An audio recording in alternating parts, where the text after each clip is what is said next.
Sports Radio 560 WQAM Miami Fort Lauderdale presents The Neil Rogers Show. All right. Talk to Neil. Call 567-0560. Toll free for Dade and Broward. No. Or pound 560 on your cell phone. Yes. Opinions of Neil, his guests, callers, or anyone else on the show do not necessarily reflect those of WQAM, Beasley Reed Acquisitions, or the Beasley Broadcast Group. No. Now, Neil Rogers on Sports Radio 560 QAM. Ray Whitney has a pair. Yes! Yes!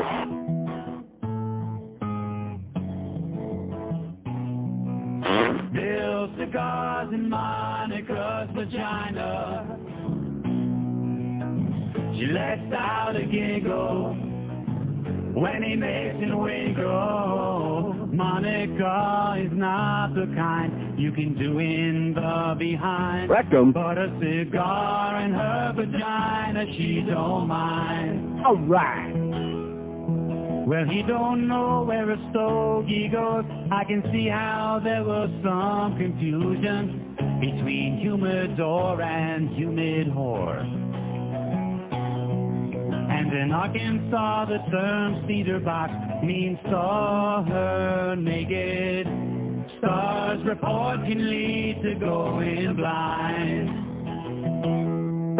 Now Clinton, he was working hard, late nights in the ovary office, working on a practical joke.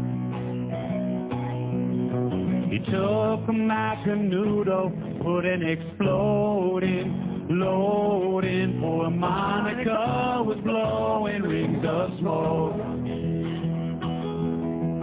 Bill cigars in Monica's vagina.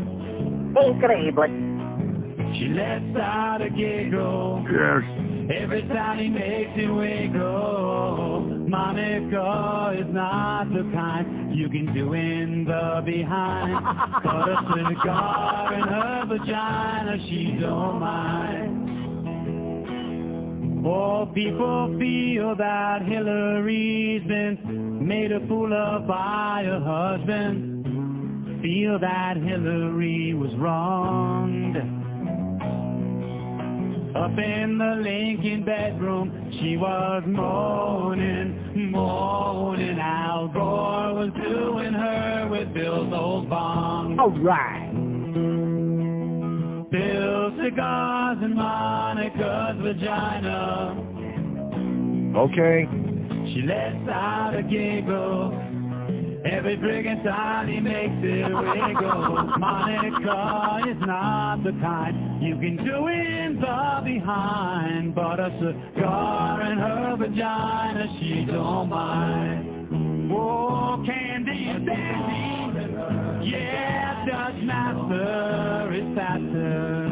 Oh, yeah, what you gotta do is take a Tipperillo and put it in a brim. Oh, yeah, yeah, yeah, yeah. Oh, now a cigar in her. Oh, yeah. Where the hell do we start today, man? I guess right at the beginning, 10:03 at 560 WQM. Tonight, by the way, we got the very important, are you ready for this? The goddamn Micron PC Bowl. All right.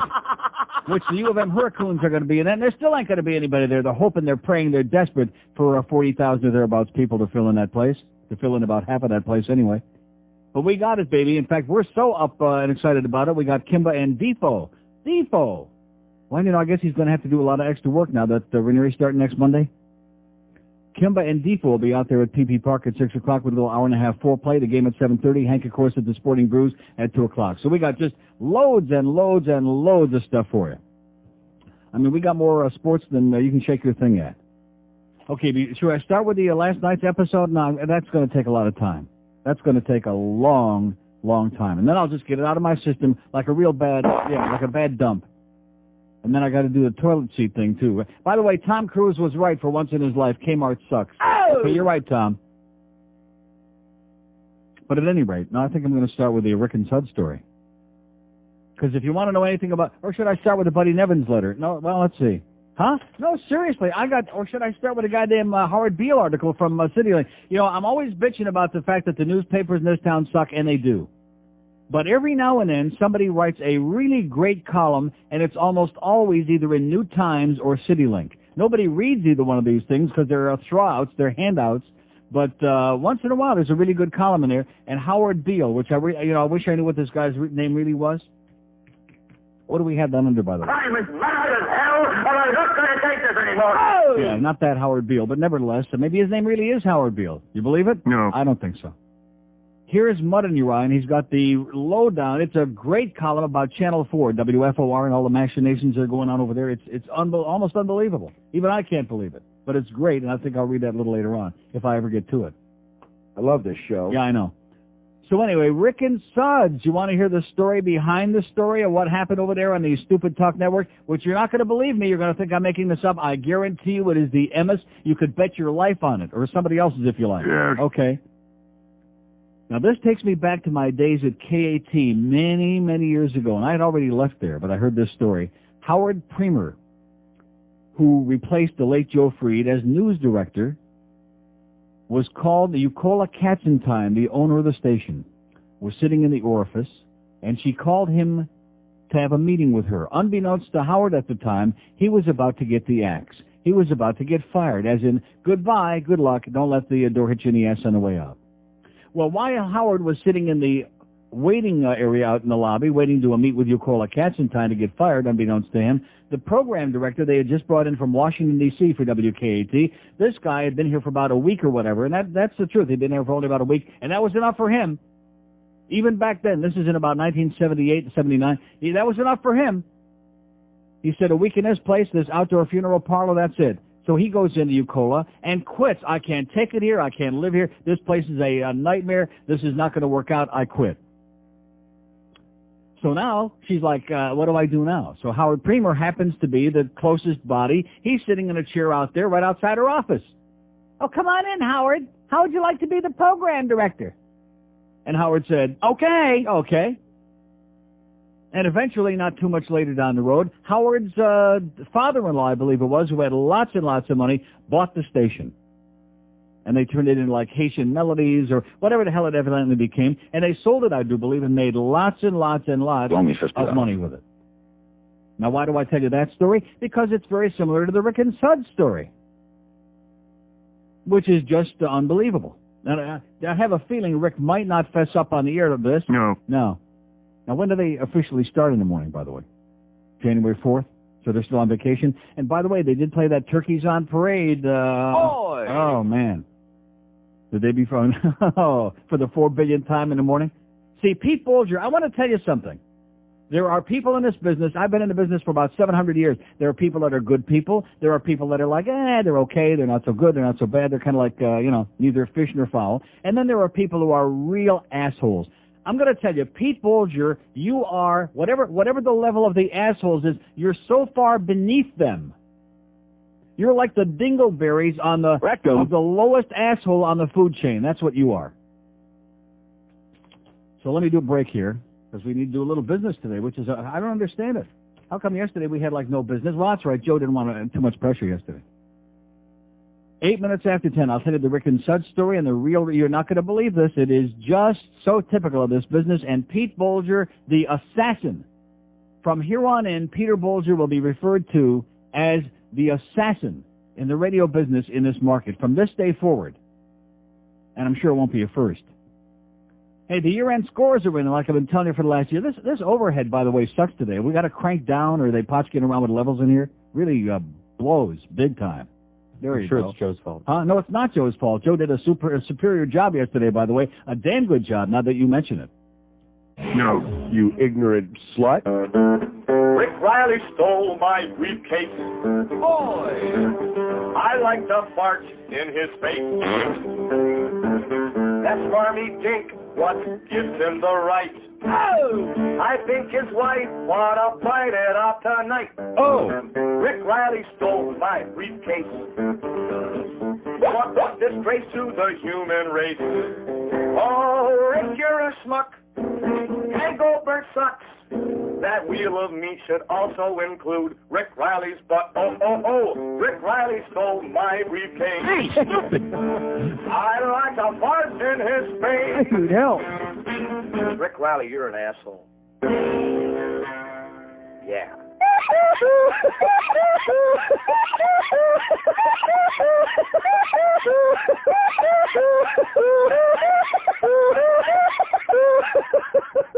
God.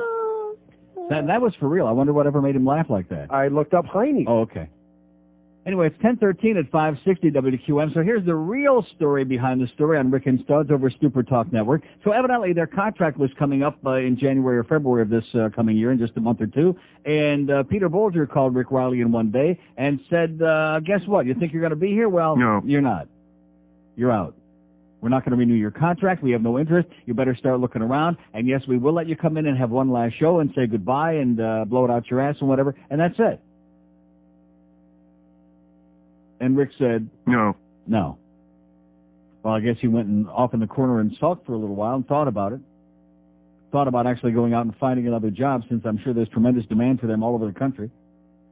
And he finally came back, had another meeting with Pete Bolger, and came in practically weeping. Was it practically, or was it, well, whatever it was? Weeping.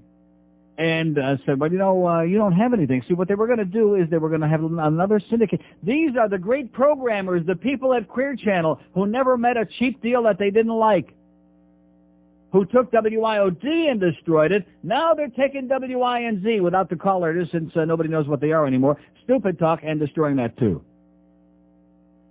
Not that it's bad enough that they put that babbling idiot back on in the afternoon. She's a broad. Yeah, you're right, Pete. She's a broad. She ought to be a broad, like over in Singapore somewhere. I'd have them cane her to death.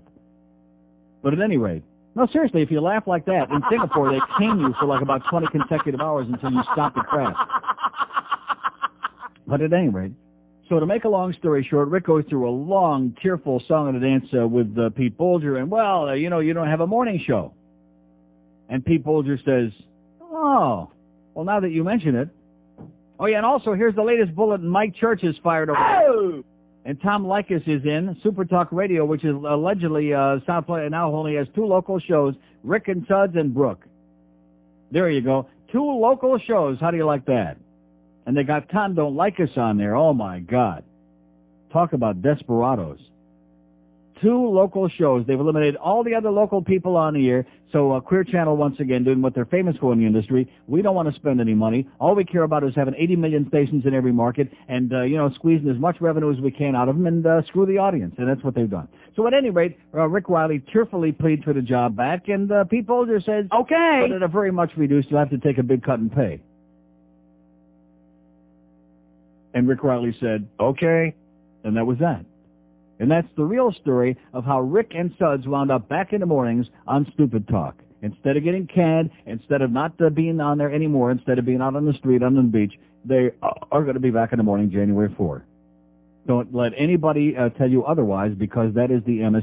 That's right from the horses. Rectum. Make no mistake about it. So Pete Bolger, like I said, the assassin, continues destroying everything in his wake like a radio Godzilla. No, seriously, and have you ever noticed the similarity? I think he looks like a cross between Godzilla and what's that goddamn right-wing congressman, the balding guy from Florida that I can never think of his name with the glasses, the beady-eyed bastard, the one that's always foaming at the mouth. Oh, impeachment, whatever his name is. I can't think of his name. But he's like a cross between Godzilla and that asshole. That's Pete Bolger.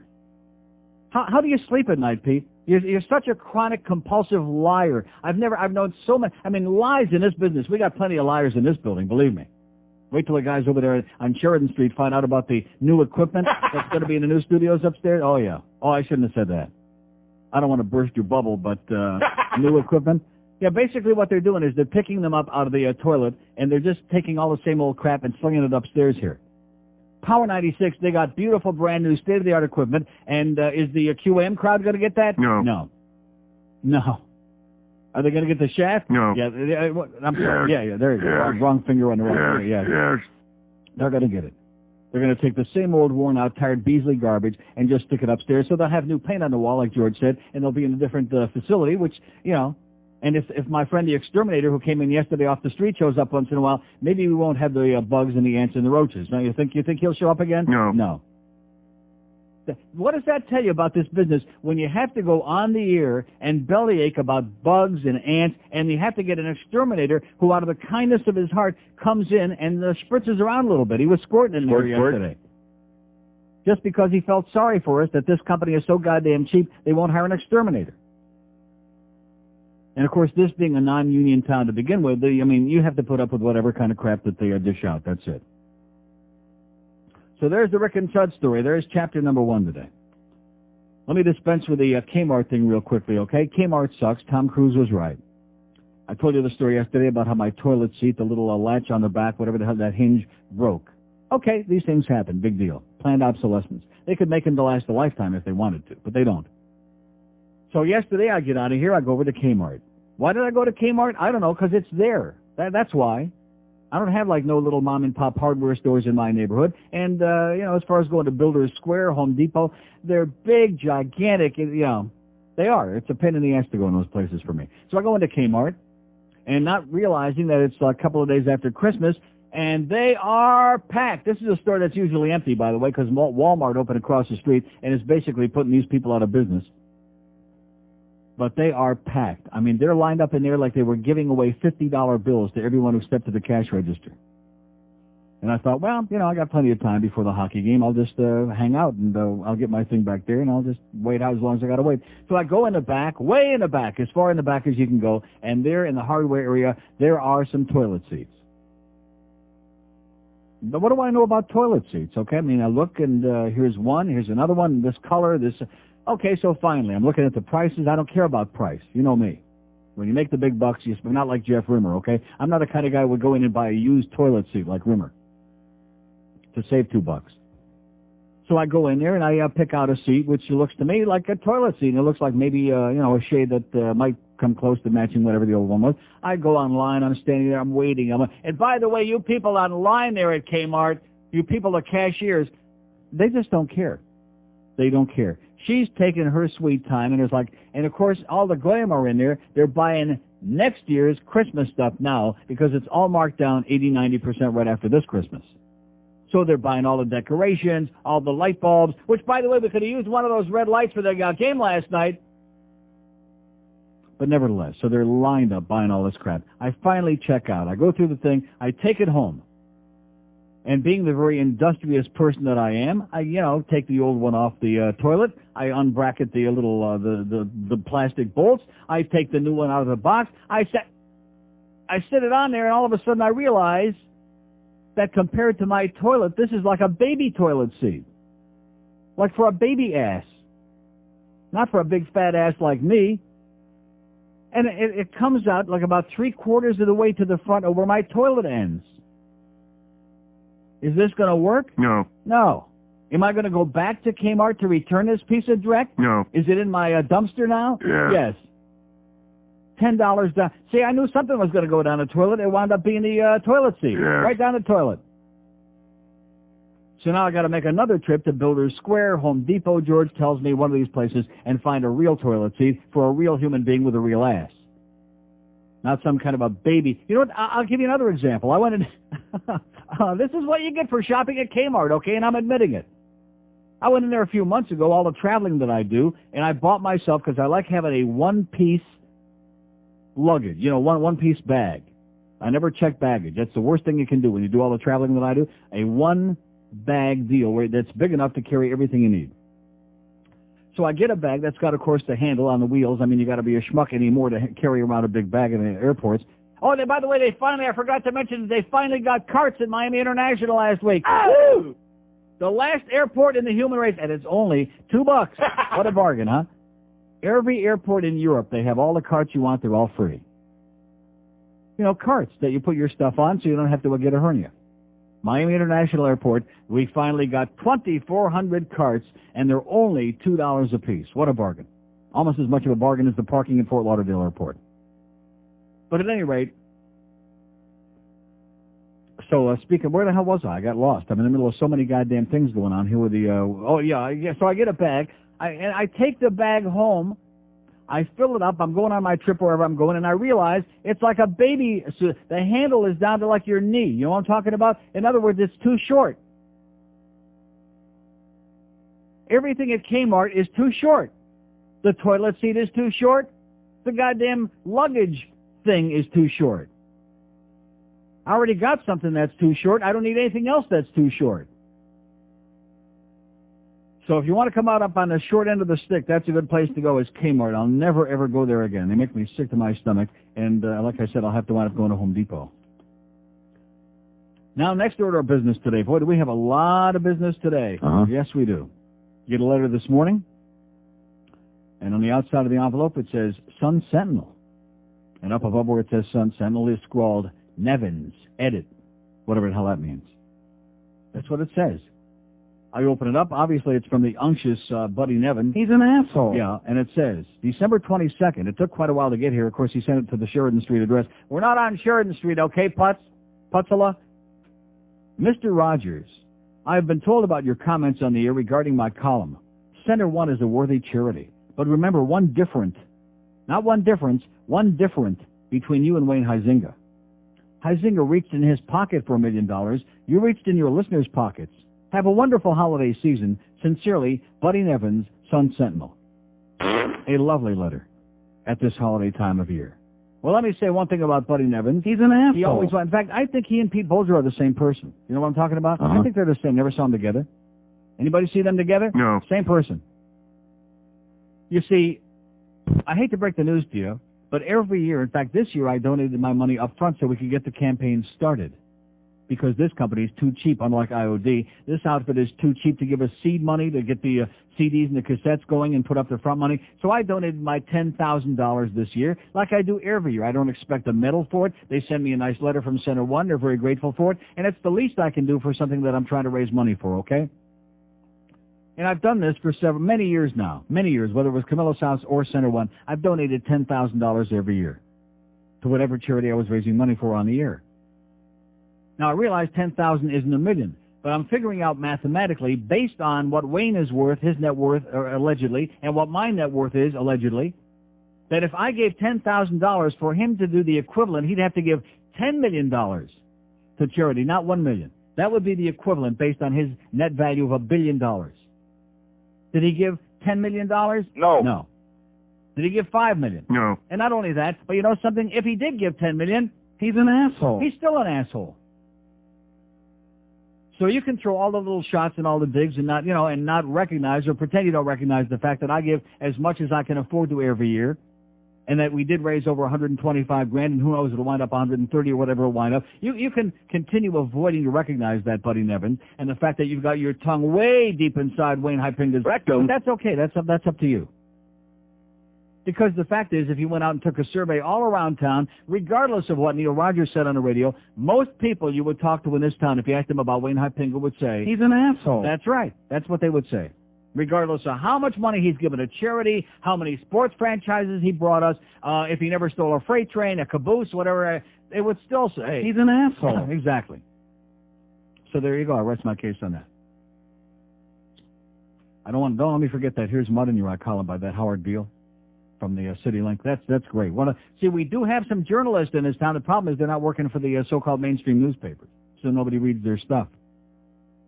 I got a lot to say about you Panther people out there, and I'm going to get it out of my system once and for all today. It'll be a cleansing experience. It's the holidays, and after this, I won't have to burden the rest of you with it, because I know 98% of you don't care about it in the first place. But last night, I mean, just unbelievable, just astonishing. 1026 at 560 WQM. Neil Rogers guy.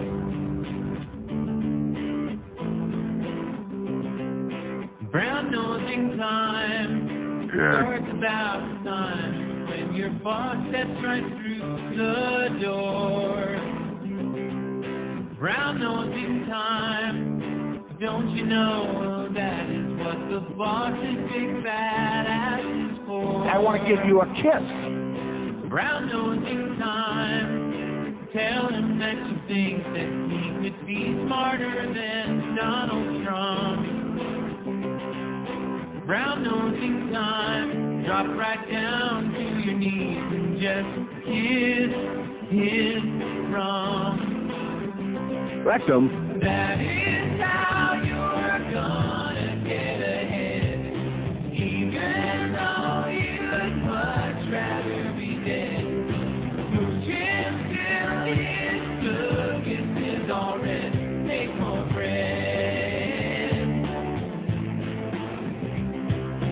Brown nosing time. Make sure you speak loud. It's hard to hear you from back there.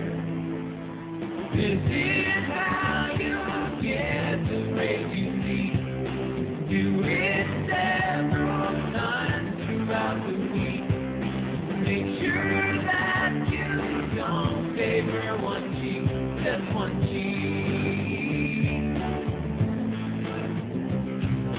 Brown nosing time, you'll move up the ladder and someday someone will be kissing your Rectum. Okay, 10:30 at 560 WQM. By the way, Iraq says, hey, we're going to fly in the no-fly zone. We said, okay, make our day. There you go.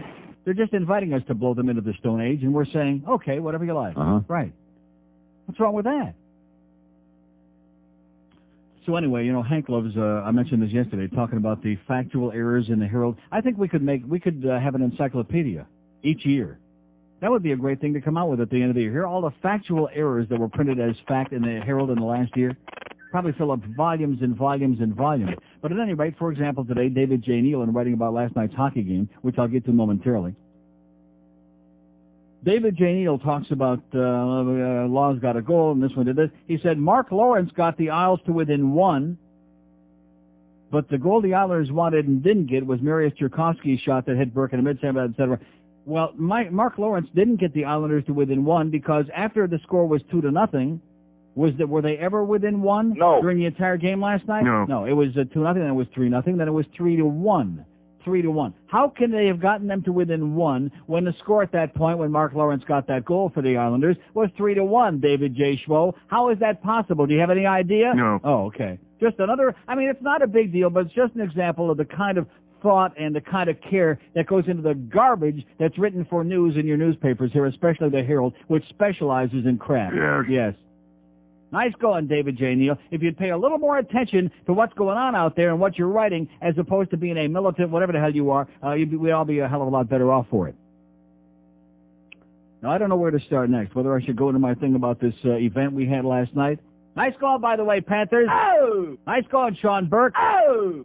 And did I tell you Ray Whitney is gone? But they don't understand. They have no clue. These people, as a group, have no freaking clue.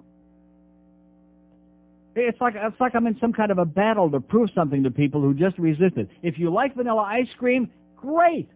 You eat the vanilla ice cream, I'll eat the fish food, okay? And we'll all be happy. 23 years I've been in this town, always like way out there on a limb. You're not part of the mainstream, thank God. Thank God. Does anybody want to be part of the so-called mainstream in this place? No. In this outdoor funeral parlor? No. No, I don't. But Josh Friedman at the game last night brings me, thank you, Josh, almost redeemed himself for not paying any attention to our show yesterday, brings me the December 28th issue of the Sporting News. That's got Vinny Testaverde picture there on the front. And on page 9, if you happen to be one of those people that reads the Sporting News, very timely, the Dance of the Happy People. And here's the whole history of all these dances that these goofballs do and have been doing in the NFL for years now, going all the way back to Elmo Wright of the Kansas City Chiefs in 1973, and right on through to the Funky Chicken and the Dirty Bird. There you go. I'll get into that later. Nice going there, Josh. Boy, talk about timely. The Dirty Bird. Come on, let's start doing the Dirty Bird right in the middle of the show. Too bad we still don't have that whammy thing going on. That would have put us over the top. That's right. There's that Jew with a yarmulke on. There's that old fag with a yarmulke doing the Dirty Bird. I bet you there's no other fat old Jew with a yarmulke doing the Dirty Bird in the entire universe. Oh! There you go. They'd all be going. Oh, God. Right. Anyway, first of all, let me get to this. 17,000 tickets still not sold. This is for a playoff game, the Dolphins and the Bills this Saturday at PP Park.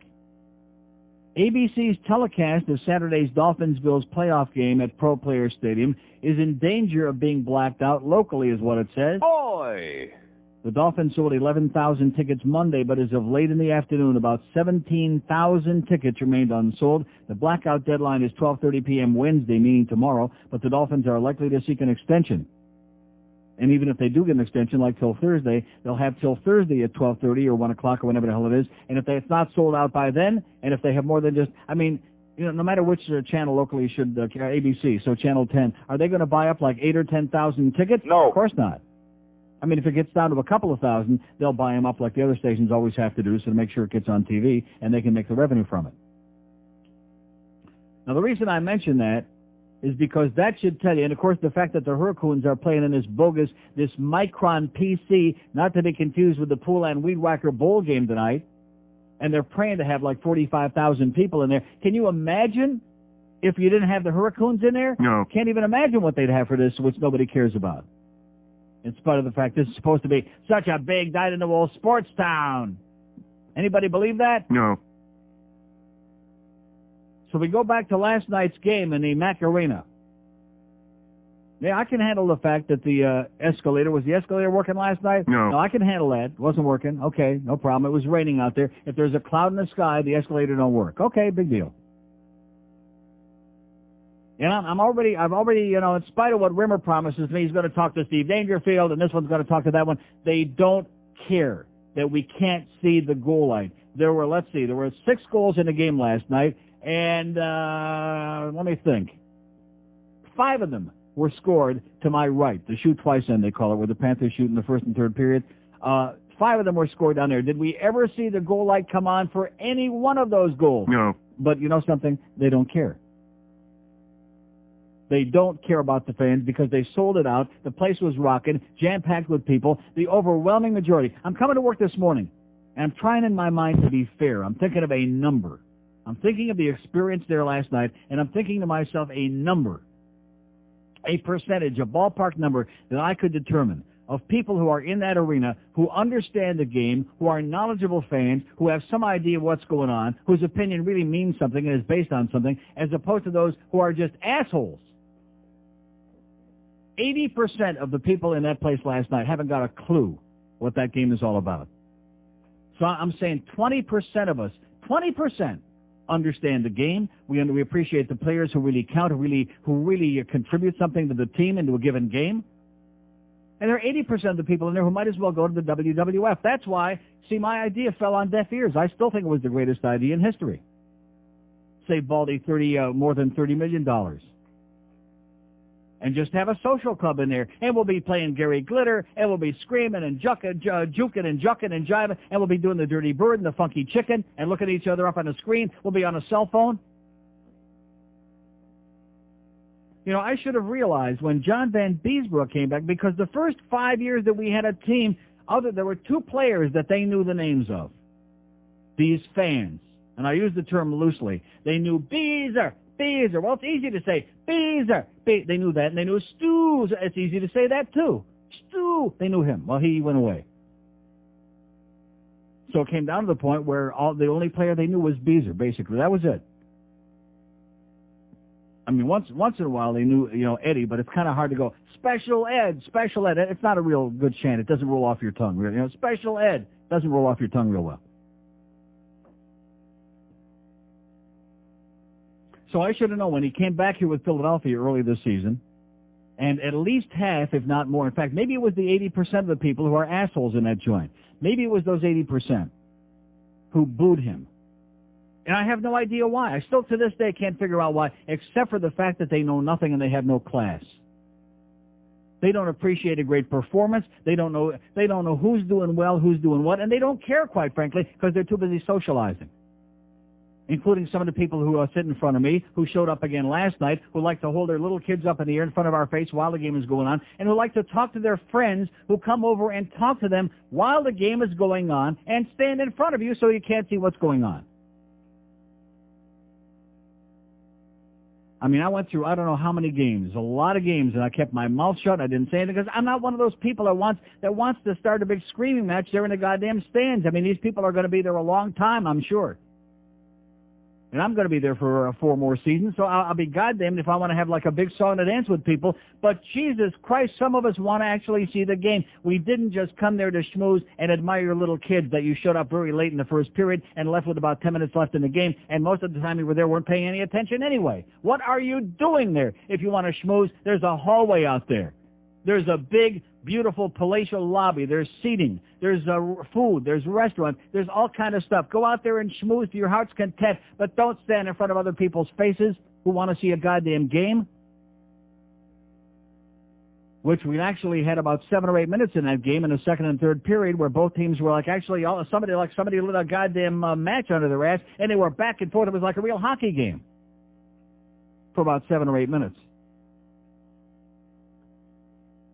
But do the people that show up there, do the 80% of them, the know-nothings, do they appreciate the guys that are really performing well? Like Sean Burke is playing great lately. When they announce his name at the starting lineup, is there any reaction? No.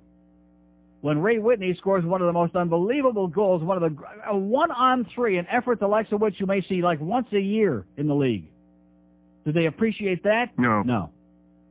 What do they like? They like do they appreciate Paul Laws and Bill Lindsay, who've been on the team since the very beginning? Lindsay with 5 goals in 5 games, and Paul Laws, the first goal in about 20,000 games, but beats the crap out of whoever he takes on, is the real enforcer on his team. Do they appreciate them? No. Their new hero is the big black guy named Peter. No. Yes, there you go. Yes. 80% of these people out of their minds. They wouldn't know a hockey player if he stuck his stick in their rectum and twisted it till their kishkis came out. 1041 at 560 QAM. What is a Buffalo Bill? It puts the lotion in the basket. You loved him as Frazier on Cheers. You cherished him as Frazier on Frazier. Now, 17-time Emmy-winning and 38-time Betty Ford residing Kelsey Grammer is delving into uncharted territory with Kelsey Grammer sings Barry White. If you don't mind my saying so, I feel that your love far exceeds that which I can get enough of. Or so as not to conclude my thought with a preposition, as it were, of your love. I cannot get enough. Not since William Shatner's Lucy in the Sky with Diamonds and Pat Boone's Tutti Frutti has there been such a torrid juxtaposition of an Anglo-oriented song stylist interpreting otherwise enjoyable, soulful, melodic renderings. Pardon me, ma'am, but when would be a convenient time for you and I to get it on? Oh, yeah. My mojo is working. At least I think it is. Plus, if you act now, we'll throw in, at some additional charge, a free bonus track of Mr. Grammer's stirring rendition of Isaac Hayes' Shaft. Would you happen to be privy to the knowledge of who that African-American detective is for whom many of the young ladies have amorous feelings? Oh, yes. You're darn tootin'. So, get Kelsey Grammer sings Barry White. He makes Barry White very white. Oh, I really got my boogaroo working now, Mama. Watch me work. All right, 1046 and 560 WQAM. So let's get back to those knowledgeable Panther fans and their obsession now. You see, this is the thing that's frustrating me, and I'm not going to change it. Like I said, if you love vanilla ice cream, and I'm the only one in the whole arena that loves fish food, fine, I'll stick with my fish food, and you eat your vanilla and think you're having a great time. Because that leaves more of the really good stuff for me. But it's just astonishing to me that they announced the starting lineups and guys who are playing great, guys who contribute, guys who do something. You could hear a pin drop. It's the sound of silence. But every time this big black guy named Peter comes out there and steps on the ice, and believe me, he contributes absolutely nothing. If we had like Anson Carter, it's got nothing to do with his race. It's not a racial thing. If we had Grant Fuhrer in goal, I'd say, all right, there's a black guy who's a great player. If we had Anson Carter. We had Mike Greer from Edmonton. There's a guy who's a real player. Makes no difference whether he's black or white. But here's just a big goon with a G who can't skate, who falls down, 3-4 times. A couple of shifts early in the game, then all of a sudden we don't see him anymore for a long, long time. Now it's 4-1 after Whitney scores that unbelievable goal. It's the third period. Now here he comes back out there again. And he elbows a guy 4 or 5 times in the head, the Islander defenseman. He provokes him into a fight. They drop the gloves. And, Worrell takes about 4 or 5 good chops in the puss. He gives one back, and then he falls on the guy. So naturally, whoever falls on top, because the people here think this is the WWF, they don't really understand what winning a hockey fight is all about. Whoever falls on top, he wins. Standing ovation. The crowd goes apeshot, if you pardon that expression. They go nuts. And now when he goes into the penalty box, and I'm sure this was done for my benefit, you're not fooling me. There's no way anybody can be this stupid. There's a group of assholes on the other side from me, and they're going, Peter, Peter. And we're looking at each other in my section like, are these people out of their minds? Yes. Are they nuts? Yes. Do they have any clue as to what's going on here? No. See, there is a guy who's an enforcer on this team. Our equivalent of like Ty Domi is Paul Laws. He's been here right from the beginning. He's a hell of a player. Scored a goal last night, by the way. Did Peter Worrell score a goal? No. Okay, we're going to hold our breath till he scores one? No. No. Paul Laws, good, solid defenseman. He's the enforcer. He's the guy that other teams fear as far as fighting is concerned. He's a real fighter, not just some guy who happens to be a big ox who can't skate. And it's been this way for 6 years now. No matter what I say, it's like a battle. It's like they're going to show me that they're smart, I'm dumb. I know nothing. When I talked about Stu Barnes, you're full of crap. Chris Wells, the spokesman says he's going to be a superstar, okay? How's Chris Wells? Anybody seen him lately? No. No. When I talked about Marty Straka, you're wrong. Doug McClain, he's a genius. Marty Straka, he ain't no good. You seen Doug McClain lately? No. Yeah. So no matter what it is I say, I know nothing. And I'm not going to try to convince 20,000 people out there that I'm the expert. I don't care about being the expert any more than I care about whether hey, Neil, I don't go out there for affirmation, for any of that. I go out there to watch a hockey game. And all these people that come by, all these zillions of people, hey, Neil, I love your show. I know they're listening. Are they learning anything? No. Do they understand what they're seeing in front of their eyes? No. They want to see the WWF. They don't understand what a real hockey player means. They don't get it. There is nobody, and I don't care what John Davidson said in a moment of incoherence a few weeks ago, there is nobody in the league who would define this guy as a hockey player. And yet this crowd, they are obsessed with him. Obsessed. In fact, I think if we said, okay, we'll trade away everybody else on the team and we'll just put him out there just to fight the other day, they go, yeah, there you go. All right. That's right. They'd be in a frenzy. They'd be squeezing themselves and each other just at the prospect of it. So it should come as no surprise that I'm the only one out of 20,000 people that finds it grotesque that we can't see the red light when a goal is scored. Or all the other technical. They got the sound straightened out last night. And there you go, one at a time. Maybe by the year 25, that $200 million limit out there will get that all straightened out. See, because I'm going there for a different reason than the majority of you people are going there. I'm going there because I'm a hockey fan. Oh, I'm sorry. Excuse me. I'm not going out there to waste my time watching a bunch of bogus fights. I've seen 80 million hockey fights, and 99% of them are crap. They're nothing. They're a bunch of bull crap is what they are. But to watch the way the crowd reacts, Crap. Yeah. And that behavior last night, like I said, Ray Whitney scores this unbelievable goal. Unbelievable. He left this kid, Barry Richter, he left his jockstrap right there on the ice, went right around him as if he weren't there on a 1-on-3. There's no other Panther player in the offensive zone. He skates right around him, goes to the net, makes one shot, and what's his name stops it. Cousineau stops it, and he's right there for the rebound, and Whitney stuffs it in the short side, and there's just an unbelievable goal. The place should have erupted. They should have given him a standing ovation. They announced the goal, and my friend Sean was at the game with me last night. I noticed he stood up like there was going to be a standing ovation for Ray Whitney. I didn't stand up because I knew, and boy, his ass was back in the seat in a half a second. Because he looked around and said, oops.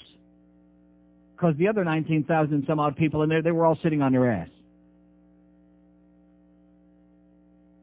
That's why you hear all these calls on this radio station. Oh, Dan Marino sucks. He's this, he's that.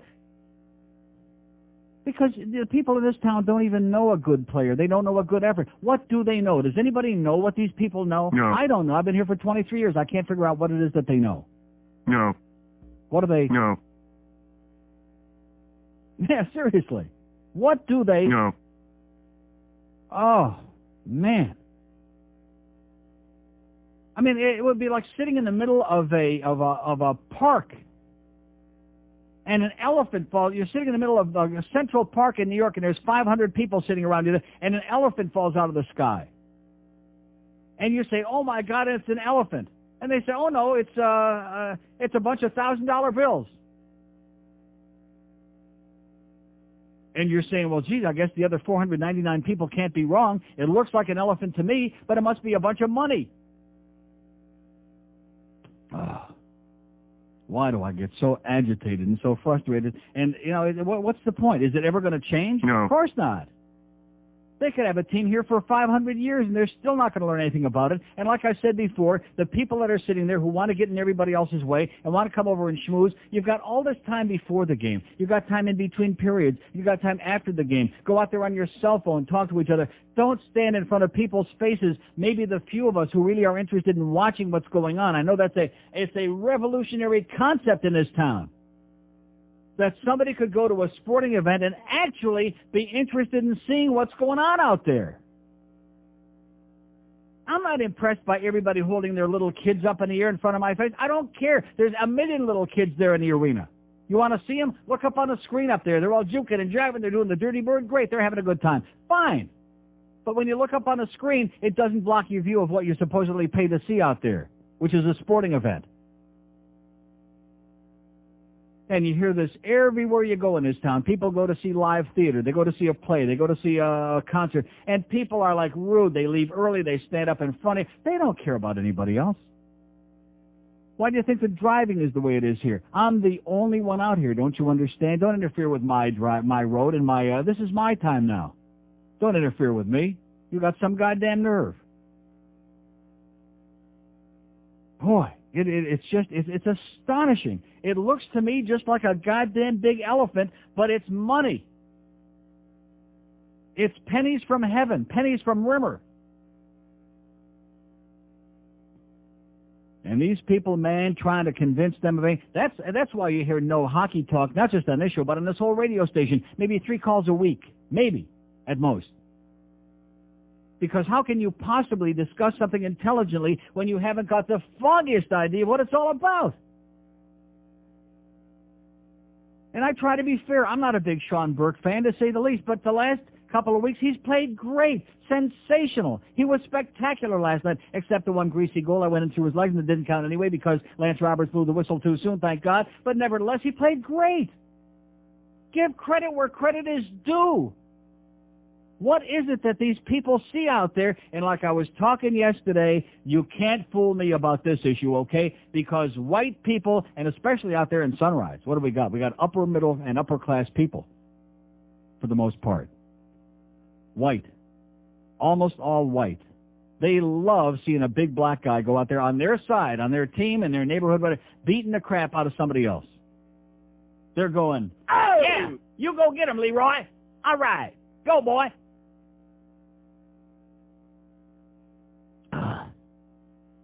It's 10:56. Happy New Year from 560 WQAM. This is 560 QAM.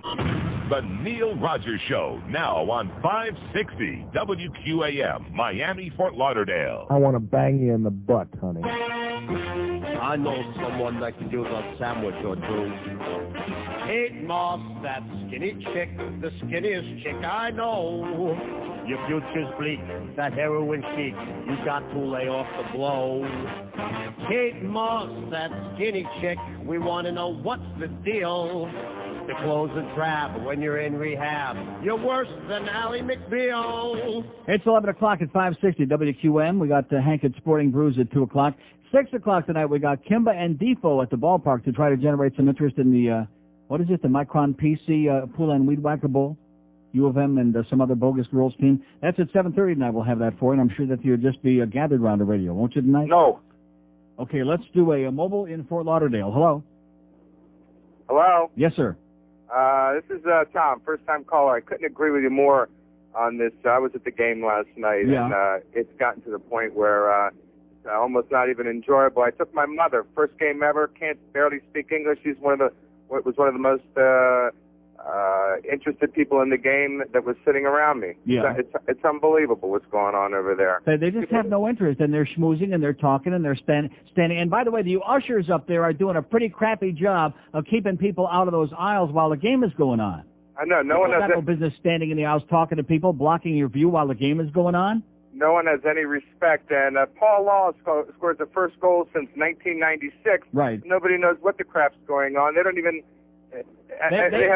They don't get into it until the big black guy comes out there. Then they're foaming at the mouth. They're squeezing themselves. They're wiping themselves. They're foaming at the mouth. I don't know what it is with these people.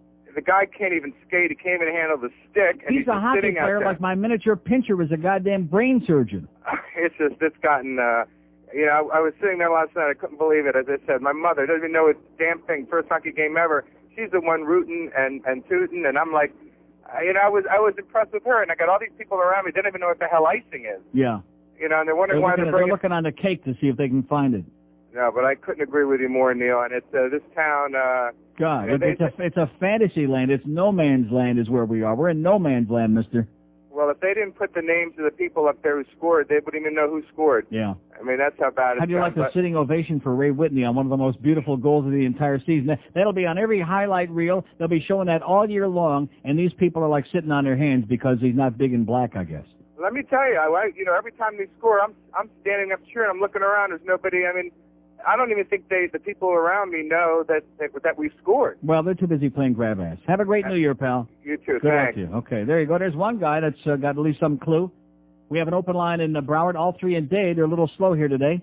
5670560 pound 560 on the AT&T wireless line. Well, maybe I was going on a little bit there. Okay, maybe that's why they're a little slow. Okay, maybe they figure it's motor mouth today. Well, I got a lot of stuff to cover. I still haven't gone into this the dance of the happy people yet. The funky chicken with Merton Hanks and the California Quake and the boxer. And the Icky Shuffle, and the Right Way with Elmo Wright. Got the whole list there from the Sporting News. Thanks again, Josh Friedman. You're okay, even if you did lose 600 pounds. 567. Are these day lines working yet today or what? Have we got another round? Yeah, they're working. Looks okay to me. 5670560, pound 560 on the AT&T World line. Just checking. Here's a mobile in Hollywood. Hello. Neil, God. Yes, sir. Neil, my exact sentiments along with you. Look, we don't need another enforcer on this team. We've got laws. We've had them for a long time. This team doesn't have enough. This team doesn't have enough talent on it to have two enforcers on it. Whoever heard of such a thing? What in the world do we need this guy out there? He's just worthless. He doesn't bring anything to the team. Well, how come? Wait a minute. But you know what's going to happen here today? The guy that called a minute ago and you. That's all I'm going to hear from today. The people, the other 80 or 90% of the people that are having orgasms over this guy, they won't call and tell us what it's all about, what they're so excited about. You don't win hockey games by fighting. Well, first of all, in this hot run the team has had, winning 5 of the last 7 games, he has had nothing to do, let me say it again, nothing to do with the success of winning any of those games. Nothing.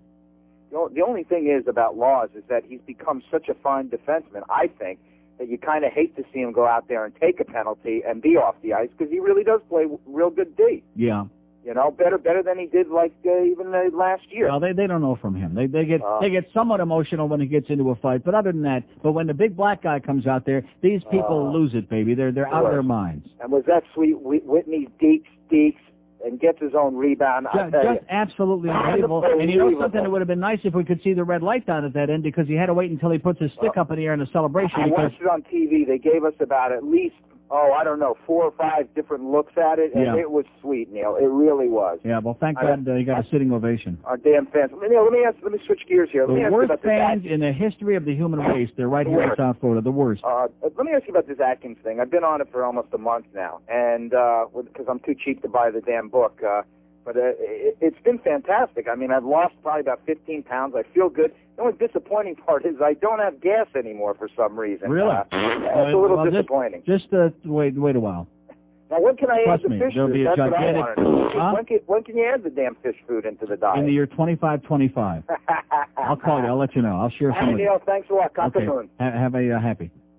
Okay, open line at Broward, all 3 a day. They're very slow this morning. Come on, are we going to hear from any of these people out there, the other 80%? No. They have the balls to call and tell me what it is that maybe we're missing something out there.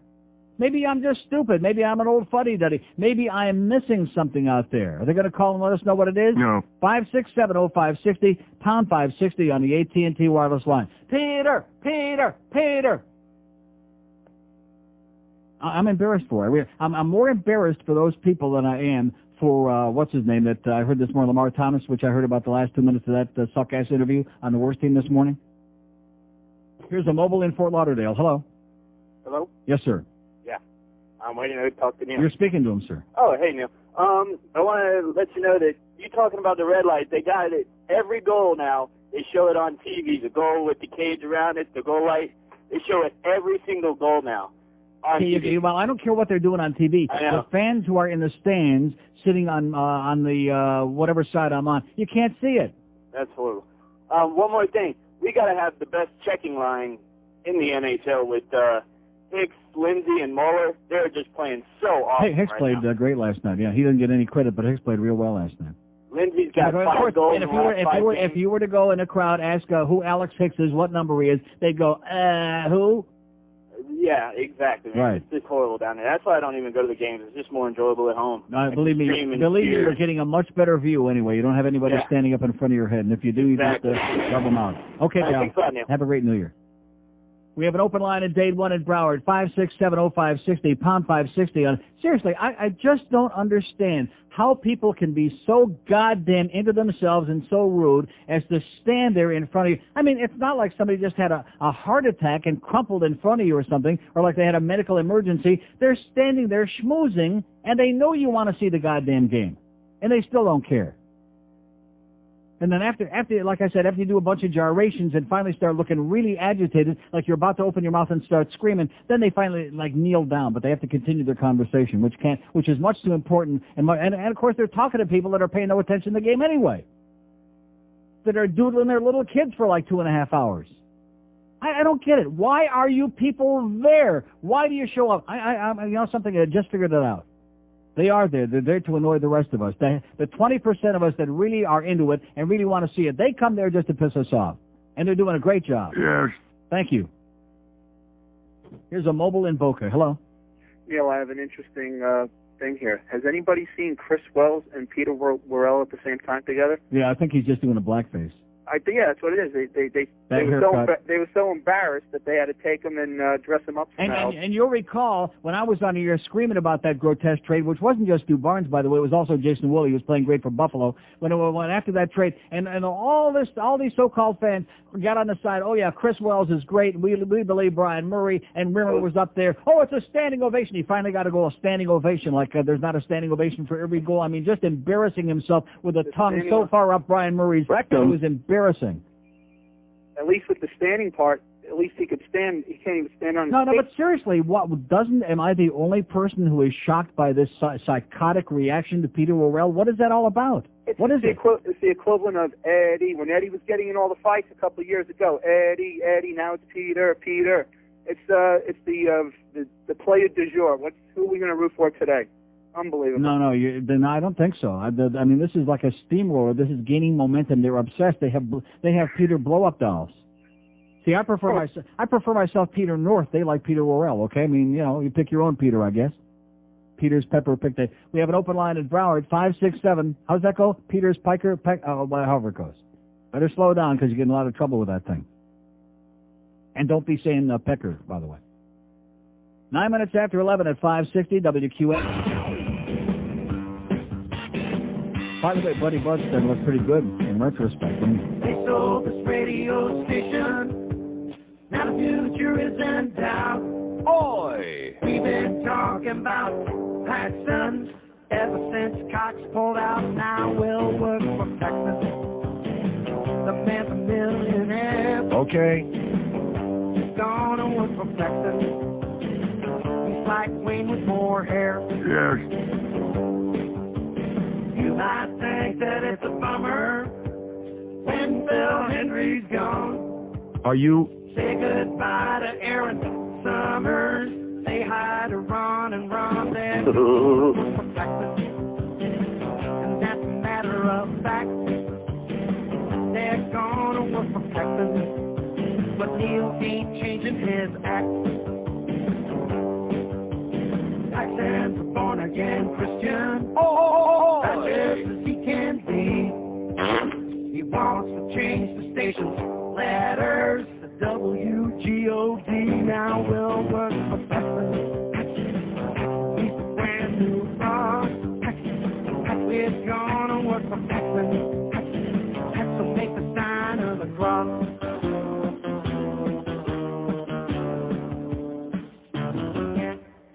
Yeah, Buddy Bud's starting to look pretty good in retrospect. He was an asshole, but boy, was he great compared to Queer Channel or what? Uh-huh. Wow. As the assassin just running loose. And, of course, isn't it interesting to see Pete Bolger's checkered past? It was God Gannett Broadcasting. He was their hatchet man. And then they sold that outfit to Paxson. He was their hatchet man. And now it's Queer Channel. It doesn't make any difference. He's still the assassin is what he is, okay? Ruining other people's lives, destroying the listeners' listening habit, doing whatever he can to inject his special brand of crap into the radio business, and doing a super job, by the way, Pete. Oh! You're really doing it, baby. Here's a mobile in Boca. Hello. Hi, Neil. How are you? Okay, sir?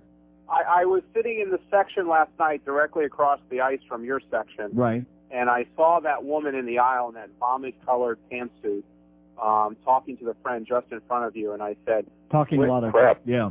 And I said, oh, my God. I said, I can't... Tomorrow you're going to be... I was annoyed. No, listen. First the husband comes over, who obviously these people are friends or acquaintances, whatever, of these very important people who sit in front of me once every 5 or 6 games. First the husband comes over, and he's standing there, and then he finally crouches down when he realizes, I'm starting to get really agitated. And then as soon as he puts his ass back in the seat over there, she comes over and she pulls the same routine. What did F. Lee Bailey say? Exactly. There you go. And then I don't know... It's not. I wouldn't dignify her by wasting my finger to put that thing on the computer. Okay. And because then now... it's a bunch of crap is what it is. I don't know, but when Peter Worrell got in that fight, did I see a juke and a jive right after that? Or he was doing the funky chicken, I think, very briefly. I did a little Merton Hanks there, I think. And then now from my side of the ice, I can see the goal light. Because you know why? You can see they have the thing, instead of having it screwed in straight up, it's screwed to the side. So what that side of the ice where you are, that's where it's screwed in. So no wonder you can't see it. How difficult? I mean, I know the first game that I was there, we saw it go on. In the LA game, once, it was only once, but nevertheless it went on. How come it was working the early part of the year for a couple of games, and then all of a sudden they tilted it, they angled it, and now they can't fix it? It's not acceptable. Don't they understand it is not acceptable? And if I'm the only one that keeps screaming about it, I'm going to keep screaming. I want to see the goddamn goal light when a goal is scored. And now the from where we're sitting, when Whitney got the rebound, okay, because Cousineau came out of the net, and he stuck it in behind him on the short side, but there was no way to see it from where I was sitting, and only when he put his stick up in the air and started celebrating did we react and know it was a goal. What kind of a bull crap show is this that these people are putting forward? And they're still packing the place because these people don't care. They don't know the difference. Well, somebody gave them a bunch of tickets. They don't know. The lady sitting next to me from where we were sitting, you can see that light that goes on. You know when they go to a commercial? Yeah, the pink light, yeah. The pink light. So the pink light goes on. She says, "Do we score a goal?" Yeah. I said, "No, it's a commercial." Yeah, but at least you can see that one anyway. That's good. That's a true. start. All right, Neil. Well, get rid of those people in front of you. Do something about them. They're annoying just even across the aisle. Okay, pal. Bye. Have a happy New Year. Oh, God.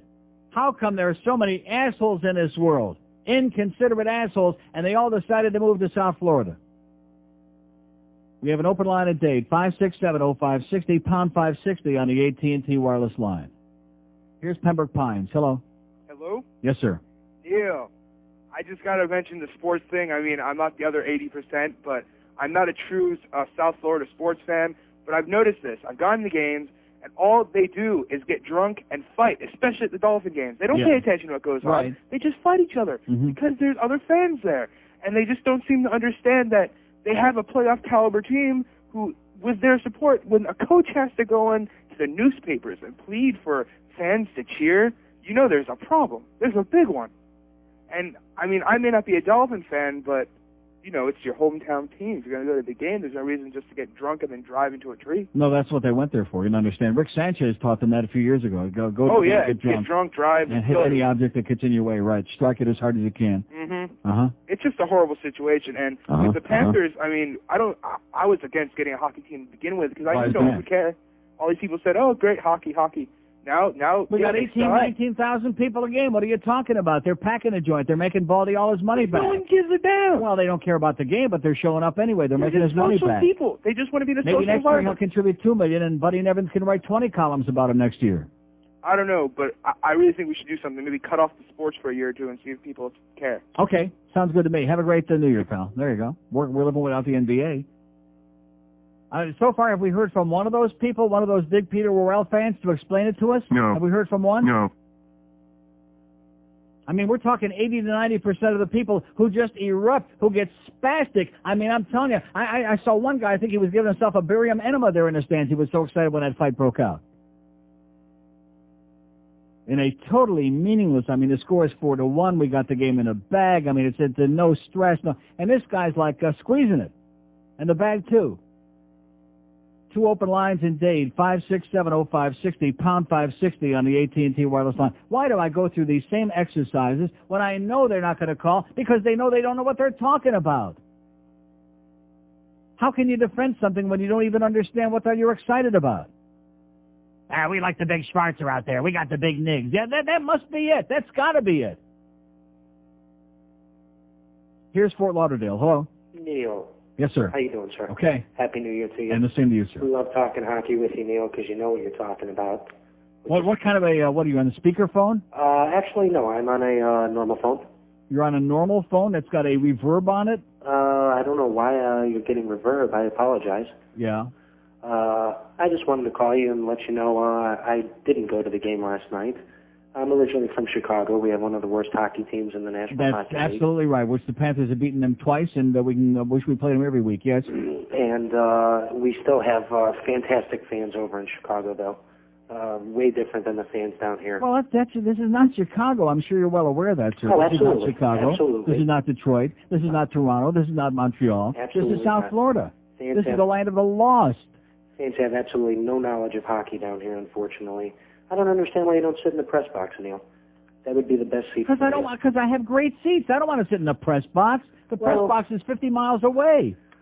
Well, then you wouldn't have all this. Well, sir, you know something? If I which I can't stand your phone. It sounds like you're underwater. If I'm going to continue screaming and yelling like this, or if that doesn't do it, I'm going to start telling these people, which I have no problem telling them their face, even though it creates an ugly situation and a real confrontation. Or then I'm just going to go to the ushers and say, look, I got some assholes down here who don't respect the fact that we want to see the game, and they're standing up in the aisle. And it seems only to happen, or at least usually to happen, when the people who were there last night, who are there, thank God, only once every 5 or 6 games with their 2 little punky kids, taking up, they got 4 people in 2 seats, which is a hell of a nice deal, by the way. But how does that work? You have a kid. How does that work when you used to take Sabrina when she was like a little girl? How does that work when you go to an event? Up to a certain age, you don't have to buy a ticket for them if they're not going to occupy a seat. If they're going to be sitting. So in other words, if they sit in your lap, they get in free. But it's up to a certain age, like a very, very low age. No, these are little tiny kids. They're like, I don't know, 2, 3 years old. They're little kids, 3 or 4. I forget what the cutoff point is. It's per place. Everybody has their own set of rules about who you have to buy a ticket for. So in other words, you can bring in all the punky little kids and hold them up in the air and poop all over. And it's not. And the kids aren't bad, by the way. These are not rowdy, crying. And there's nothing wrong with the kids. These kids are pretty well behaved for like little kids. It's the parents that need to be slapped around a little bit. We have 2 open lines in Dade, 5670560, pound 560 on the AT&T wireless line. Here's a mobile in Pompano. Hello. Neil. Yes, sir.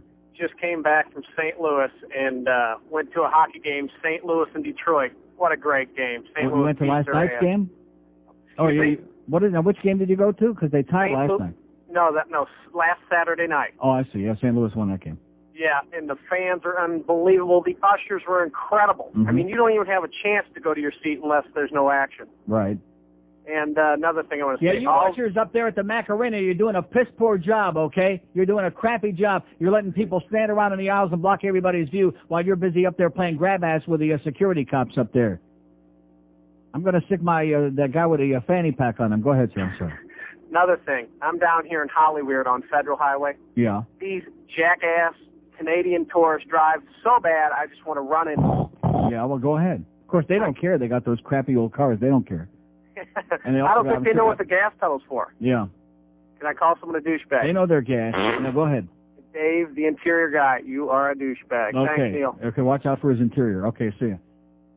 We have an open line at Dade 1 in Broward, 5670560, pound 560 on the AT&T wireless line. By the way, our poll question today, did anybody ever hear of an African Canadian? Anybody ever hear that? No.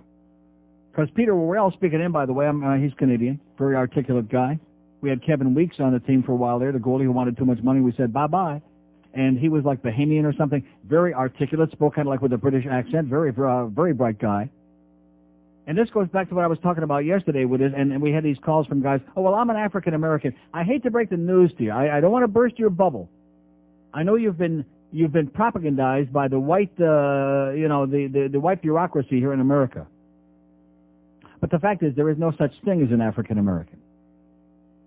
Any more than I'm a Polish American or a Russian American, because my ancestors a couple of generations ago may have come from those countries. Like there's no such thing as an African Canadian. You'd be laughed off the streets if you said that up there. Used to be Negro, then it was black. Black wasn't good enough. Then, you're an African American, and then of course that engendered all of these African names. And like I said, the white majority loves to continue doing this to black people because it makes them think that they're really, and instead of being part of the mainstream, and you can be a part of the mainstream and still have your own cultural things. Like Italians in America, they still eat plenty of pasta, and they still go back to the old country if they can, and then they still have holidays that they may celebrate, like Guido's birthday or whatever the hell it is, huh? No, it's like the lettuce pickers down in South Dade. They may celebrate Cinco de Mayo, right? All 10 of them. Don't you understand what I'm saying? You can have an ethnic festival, but this idea that there's some cultural difference between blacks and whites is unacceptable. It's propaganda. It's bullcrap. It's a bunch of crap. That's right. That's being foisted over on black America to keep black people in their place. And and I'm the one that's going to say it, but you white people out there, you're not going to admit that you like seeing a big black guy out there getting into fights and beating the crap out of everybody else. That's what that Peter Worrell phenomenon's all about. Ben Coates, get away from the ball, motherfucker. That's right. That's what it's all about. And you just don't have the balls, you don't have the cojones to come on here and tell it and express the way you really feel about it. Because you're hypocrites. You're a bunch of goddamn limousine liberals is what you are. Bunch of horseball phonies, man. And guys go out there and they do a good job for it. They do a great job. And you sit on your hands. Oh, who's that? Yeah, he's okay. He's pretty good. Yeah. Man. Don't ever expect. It's like this thing with a Center One fundraiser. I've been telling you. I really mean this, and I learned it years ago. Don't ever do anything in this town expecting you get credit for it or pat on the back, because it's highly unlikely that will ever occur. It's 11:26 at 560 WQAM. This is 560 QAM. It's Dave in Miami town at 560 WQAM.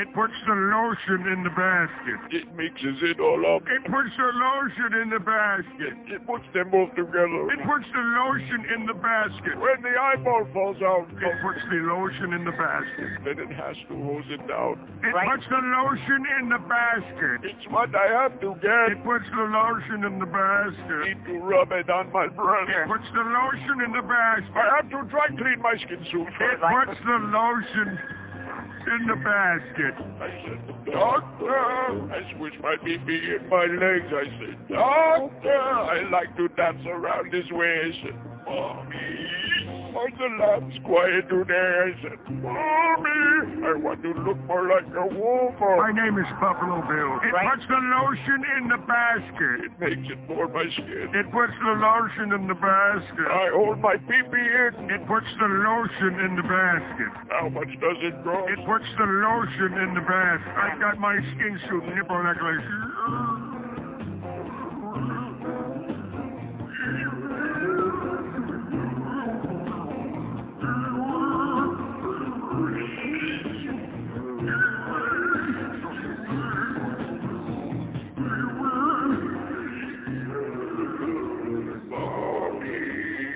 By the way, what's the number one thing you can think about American white culture?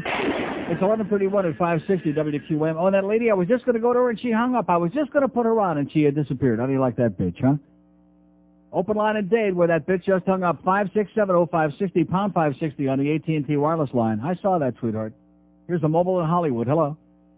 Neil, Happy New Year. And same to you, sir. Help me. I love the Panthers. I love going to the games. I can't tolerate the music anymore. Yeah, it's loud. It's worse. It's not as bad as it was in the beginning, but it's still annoying. And you know something? They never give you a breather. In other words, as soon as one thing stops, they start something else. They never give you like 30 seconds to kind of let your eardrums roll back into place and get your brain unscrambled. They never give you a breath. I know. It really sucks. I wish there was something we could do about it. I mean, I think it's louder now than it was in the beginning. No. I'm sitting closer to the ice now, so maybe it's reverberating off the ice or so. Interesting thing about the Peter Worrell, I guess my own philosophy on it is it's one of the few places where you can go to watch a black guy beat the crap out of a white guy, and his sentence is 5 minutes. Mm-hmm. I mean, I don't know what else I could think, because everyone cheers him on as he's nobody will tell me. I mean, you were there last night? Yeah. Okay, yeah. And you saw the psychotic, the hysterical reaction with this guy who does absolutely nothing. He can't skate. He can't pass. He certainly ain't going to score any goals. And the reaction to him would be like the savior just came out of the clouds. It was weird. What I didn't see was what provoked it, because I'm watching. It just looked like he tore off on the guy, because I didn't see. Yeah, I was behind the goal, so. Okay, your phone is crapping out. It was right in front of me, and he elbowed the guy 3 or 4 times and precipitated a fight. And that's what they wanted to see. But I mean, the reaction. And Peter. Beezer comes back here. They're booing him. This guy who can't play the game worth of crap. They're cheering him like he's the second and third coming. Okay. Squirt. We have an open line in Dade, 1 and Broward. Have we still heard from any of those 99% of the people? No. Of course not. 567-0560 and pound 560 on the AT&T wireless line. Spineless jellyfish. Here's a mobile in Fort Lauderdale. Hello. How about Trent Hair Helmet Lott denying that he had spoken to the white... Okay, great. Okay, we have 2 open lines in Broward and 1 in Dade. 567-0560 and pound 560 on the AT&T line. Here's a mobile in Miami Beach. Hello. Hello, Neil. Yes, sir. Hey, how are you? Please bear with me. I have a little bit of a cold. But nevertheless, yes. Hey, I just returned from Europe with my wife. First time there. We started in Paris, which I understand. I hate. Exactly. Yeah. Although we liked it, but then again, it was our first time. We're impressed. And then we went to Spain, hoping to go to Italy next time. But went to Spain, had a marvelous time. Where did you go in Spain? We went to Barcelona. Oh, Barcelona. We went to Seville. How was Barcelona? Barcelona is beautiful, right on the Mediterranean. Mm-hmm. We had great weather, great food, great drink, but more importantly, the people are human beings. Yeah. I mean, just people are friendly. Everybody tells. See, I went to Madrid, and that was a bad impression of Spain. Everybody says you should never have gone to Madrid because it's like going to Domino Park. A bunch of crusty old spicks. You should have gone to Barcelona, is what they say. Well, we went to Madrid also, and we enjoyed. I hated it. We enjoyed it. I just couldn't live without it. Yeah, we enjoyed the side trips more than Madrid itself. We went to Toledo, Segovia, but I got to tell you, just the lifestyle is incredible. Different world. It's a different world, Different world, different priorities, different attitudes. And the landscape is not full of neon lights. Right. No strip shopping malls. There you go. Oh, thank God. Amazing. No Sawgrass Mills Outlet Mall. I just wanted to let you know that I thought about you because you are absolutely correct, sir. Well, wait till you get to Italy next time. And we will be going soon. Where the real world is. Okay, pal. Have a good New Year, Neil. Bye-bye. And back to you. We have an open line in Dade, 567-0560, pound 560 on the AT&T wireless line. As I continue banging away, pounding away, begging, screaming, squeezing, will I get one call today from what I'm looking for? No. Of course not. Let's talk about the funky chicken and Merton Hanks from the 49ers, okay? Do you want to talk about that? No. See, again, I'm out there on the limb, but I know what I'm saying is true. I know what I'm talking about. There are a lot of things, a lot of areas where I know nothing. For example, finance. I'm the worst person. I could have made so much money in the stock market in the last 2-3 months if I had any balls or brains, and I have neither. None. You just, you get into that panic back in October, and oh my God, and you start realizing, hey, this is gambling, baby. You've worked all your life to accumulate whatever money you got, and it's gambling. And you sit there and you look at IBM sitting there, it was down to like, $80-90 a share, now it's 180, and you look at AOL, and it's down to at 76, now it's 158, and these stocks are going up 20 and 30 and 40 points a day. It's gambling, baby. So when it comes to that stuff, I know nothing. I'm the kind of person, quite frankly, who'd be better off letting my money sit in a goddamn CD, like the old farts do. Seriously. Just accumulating whatever little interest I can get, and not playing this other bullcrap game. Because I don't know anything about it. But when it comes to the things I'm talking about here today, and when it comes to this business of the jive-ass juking and jiving, and white America sitting back and saying, look at that jive-ass nigger. That's what they're saying. That is what white America is saying with this crap. And don't give me this bullcrap. Oh, it's cool, man. It's cool. Yeah, right. Cool as a frog's fart, okay? the Dirty Bird and the Funky Chicken and the Jim Berries of the world. Oh, by the way, Jim Berry gets sliced up great in this column, which I'll either read later. Maybe I'll save it for tomorrow. It's too good to gloss over. Congratulations to Howard Beale, whoever you really are, at CityLink. Here's Mud in Your Eye, one of the great columns ever written in this town. December 23rd, 98 issue of CityLink magazine. North Miami, hello. Yes, Neil. Yes, sir. You're the first person I've ever heard said that, and you make so much sense. About what? About African Americans. There's no such thing. I know, and I've been saying this for years. I'm black. How many black guys do you know, or black people who were born in Africa who are here now? I know, and this is what I've been telling my wife for years. I said, listen, there's no such thing. I said, your background is German. I don't hear you saying you're German American. Right. So, why should we have to be? This is just another way that the white establishment, another thing an invention of theirs to create this, to perpetuate this division of the races in this country. Man, you're so right, man. And all I can say for you, Neil, is go, boy. Okay. All right. You go, Leroy. All right.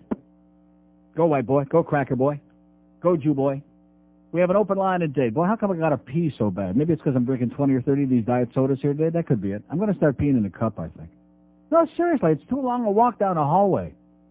And by the way, when we do, if and when we finally do get up on the third floor there, and we get the whole QAM, I'm still going to come down here and use the tea room down here.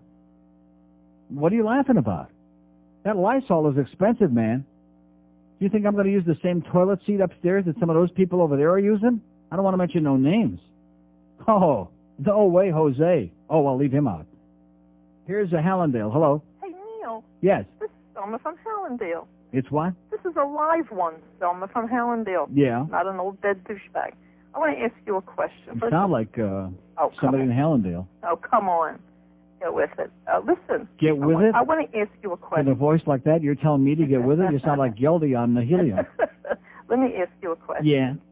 First of all, did you know that Brian Craig is going to run for mayor of Plantation? Well, guess what? We don't care, okay? See, that is a Yenta in Halliday. We don't care about Brian Craig. We don't care about WFTL. We don't care about whatever that station is that Mr. E goes on. We don't care about that stuff, okay? All I can say to you is it's a dead one in Hallandale. It's a real live one who sounds like an old Yenta to me. You sound like an old Yenta, sweetheart, okay? Go give Sonny Rosenberg a big kiss on his fat, pimply rectum. Get out of our face. We're talking important stuff here today. I mean, our poll question today is, and I've asked this before, but you won't respond to it, who do you admire most on the Florida Panthers? The Spark Plug, we know who he is, number 14, or the Schwartz Plug, number 28, which is twice. I guess he's twice the player because twice times 14 is 28. Does that make any sense to you? No. Well, there you go. He don't get twice the reaction. He gets 50 times the reaction because I'm not sure why, because they like that haircut. That must be it.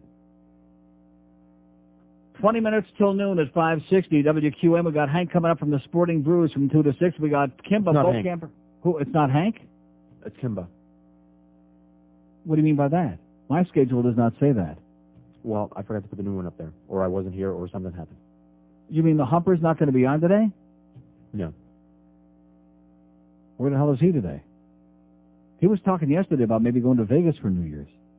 Or sticking around and watching that stupid playoff game here. If I was him, I'd be in Vegas. And what is it? Kimba's on at 2, and then what?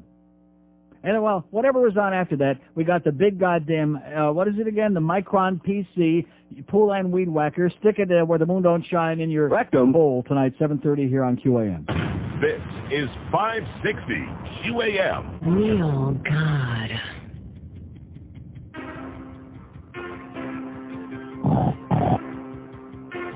Oh, man, I'm in trouble now. Fat Jack, now look what you done. Oh, that's a witness, dangerous, dangerous, dangerous. That's what witness, dangerous on. Oh, that's a witness, dangerous, dangerous, dangerous. That's what witness, dangerous on. Yeah, it gets fun, gets worse, come. She's saving the dress like a low-life scum. Smells like doo-doo, wears a beret for a hat, wearing a size 14 shoe, cause she's so goddamn fat. Not that she's that pretty, she's not that brat, but she can hum on my thing just the way I like. That's what with the same dress, that's what with the same dress on. Oh, that's her with the same dress, that's that little jazz. Just because I let her, God can kill me. That's what with the same dress, that's what with the same dress on. bitch. That's what women say, dress. That's what women say, dress. 1144 at 560 WQM. Have we got spectacular? Did you look at this? Yes. Did you take a puke at this? We just got faxed to us the latest up-to-the-minute totals on our Center One campaign, which officially ends in 2 days on the 31st, and is basically, pretty much come to the end of the run.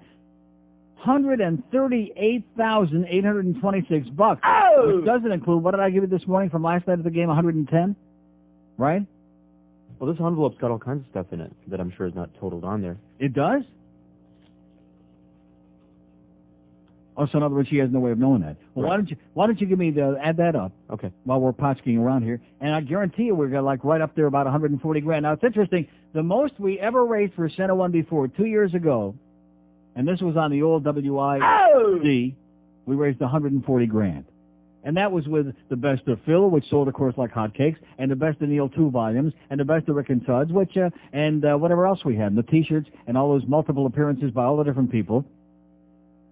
And so, about, a few weeks ago, they were saying to me around here, well, we understand from Carol the most you ever got for Center was 140, so if you do 70 or 80 all by yourself, that's pretty good. And I said, I don't want to do it all by myself, okay? I've been doing it all by myself for much of my life. I'd rather do it with somebody else's assistance. 676. 676. That means 2 and 0 and 5, $139,502. Which means we need $498 by the close of tomorrow to reach 140 grand. Like falling off a log. I bet you that Buddy Nevins is going to send us over a check. Huh? In fact, wait a minute. Where's that envelope? I bet you in here, because he said Center One's a real good cause. It's a worthy charity. And I'm looking in the envelope. I'm looking for Buddy's check. Did we find it? No. No. Do you see a check in there? No. Oh, come on, Buddy. Don't see it. God, must have fallen out. $498 more to reach 140 grand. Now, isn't it a shame that we don't have somebody around because it is the holidays? Naturally, there ain't nobody around here. Wouldn't it be great if we had the QAM van, or we could send Sam or Chris or somebody out on a street corner? Huh? In the next 2 hours and 13 minutes, so we can get up to 140 grand total today. That would make me feel like it was worth coming in today. 2 open lines in Dade County, 5670560, pound 560 on the AT&T wireless line. And by the way, you didn't look at the individual stores, though, did you? The Borders? You're never going to guess which store had the biggest total last week, Christmas week. Kendall. No, wrong. Boca. In fact, it wasn't Dade. The top 2 locations weren't in Dade, and they weren't in... They were in Palm Beach. Boca did $2,955, and Boynton Beach was number 1 with $3,160 last week. How do you like that? I mean, Aventura did pretty good, $2,140. Kendall, $1,880. And look at that, the Grove, the only one that's not on. Oh, I see. In other words, we probably are already over 140. Well, probably not, because Coconut Grove here is blank. We didn't do squat in the Grove. We didn't even go and do a squat in the Grove. No, we didn't do that. Week after week, I look on these lists. And in fact, what's the Grove is missing the week before. It's a blank. $560 there the week before that. $40 there the week. We did nothing in the Grove.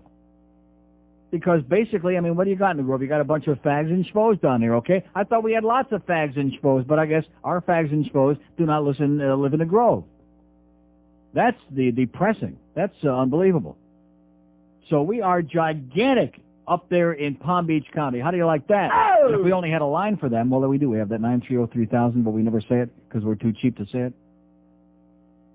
Here's a mobile in Miami. Hello. Neil, how you doing? Great. All right. Listen, I was watching Monday Night Football last night. Mm-hmm. Did someone mention this already? No. Al Michael, yeah. Did he know that he was back from a break? And he said the magic word. The F loud word? and clear. The F no, word? No, S-H.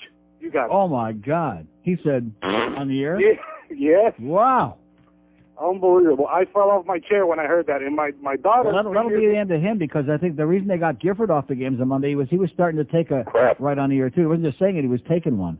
Yeah, and no wonder that... And his bags started overflowing about the ratings? Yeah. It's because too much crap. Yeah. Okay, thanks for the good news. Thank you. Ben, we'll see you. Oh, do I long for those old days when us big satellite dish owners of the big dish, we used to see all those live back calls, all those feeds where they used to say every word that's ever been invented. You'd see all the behind-the-scenes stuff. That was great. We have an open line in Dade, 1 in Broward, 5670560, pound 560 on the AT&T wireless line. I mean, once in a great while. You're sitting up straight. You're going to sit up straighter. Yeah, of course. Yeah, we're a ways away. Oh. What's going on? The is this? Why are we doing this f***ing shit? We're going back to that f***ing bullshit again, eh? Squeeze f***ing Coach's Corner in after everything else has been taken care of. They won't f***ing bullshit. You got it, Grapes. That's Don Cherry just losing a little bit on the backhaul feed there on the CBC on the Anik satellite for you big dish lovers a couple of weeks ago. Where are we going? Here's Kendall. Hello. Hey, Uncle Neil. Yes, sir. You know what? I'm a Dolphin fan, but I've really pulled back my interest since Johnson took over, and I just barely lucky if I even watch the occasional game now. Really? But I'm not interested in football other than the Dolphins, and even then, it's losing its power. But I never heard of the Dirty Bird prior to the game the other day. The Atlantic and that's game. all they said, the Dirty Bird, this and that. And then, you know, I guess there's a player, Tyrell Buckley, who's been there for a while. Now his nickname is T-Buck. I don't know. Oh, everybody have to be having a nickname now. Yeah, T-Buck, where that came from. Right. But, you know, I'm always amazed. I never heard of this stupid Dirty Bird. Could care less about it. Also, that's a big thing on our local media now, the Dirty Bird. Yeah. It's like, who gives a crap? You know? Nobody. That's right. But you know what? I know you, because I've met you several times. I know you call, other than when you talk somewhat, you know, whatever about the blacks, you say Schwarzers.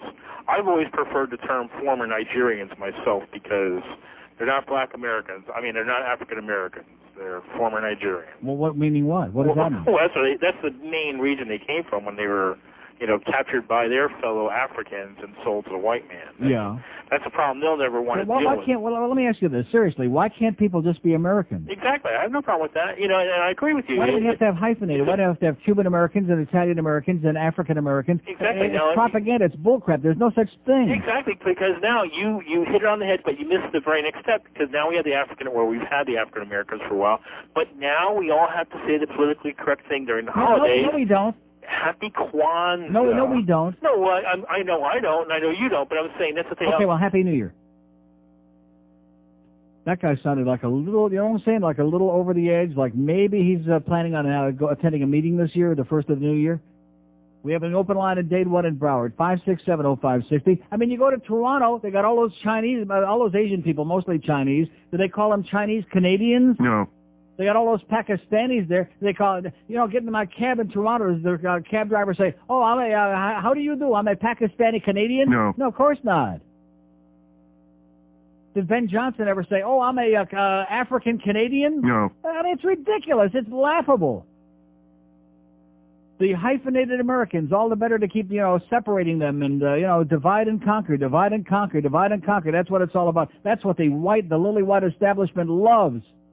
Compartmentalize, divide and conquer. Just be a goddamn American, okay? We're not interested where your goddamn grandmother came from in Kunta Kinte. We're not interested in, you know, Anna Solomon. We don't care about all those old bubble mices, okay?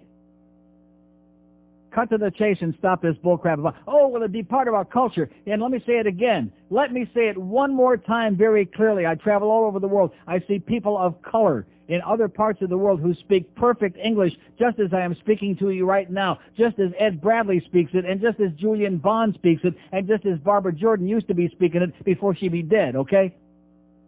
So stop giving me this crap about it's a cultural thing or an ethnic thing. It's an American bunch of propaganda to keep a lot of people on the bottom rung of the totem pole, to keep black people under white people's thumb. That's what it's all about. And those of you brothers and sisters out there that get sucked into this bullcrap and you believe it, shame on you.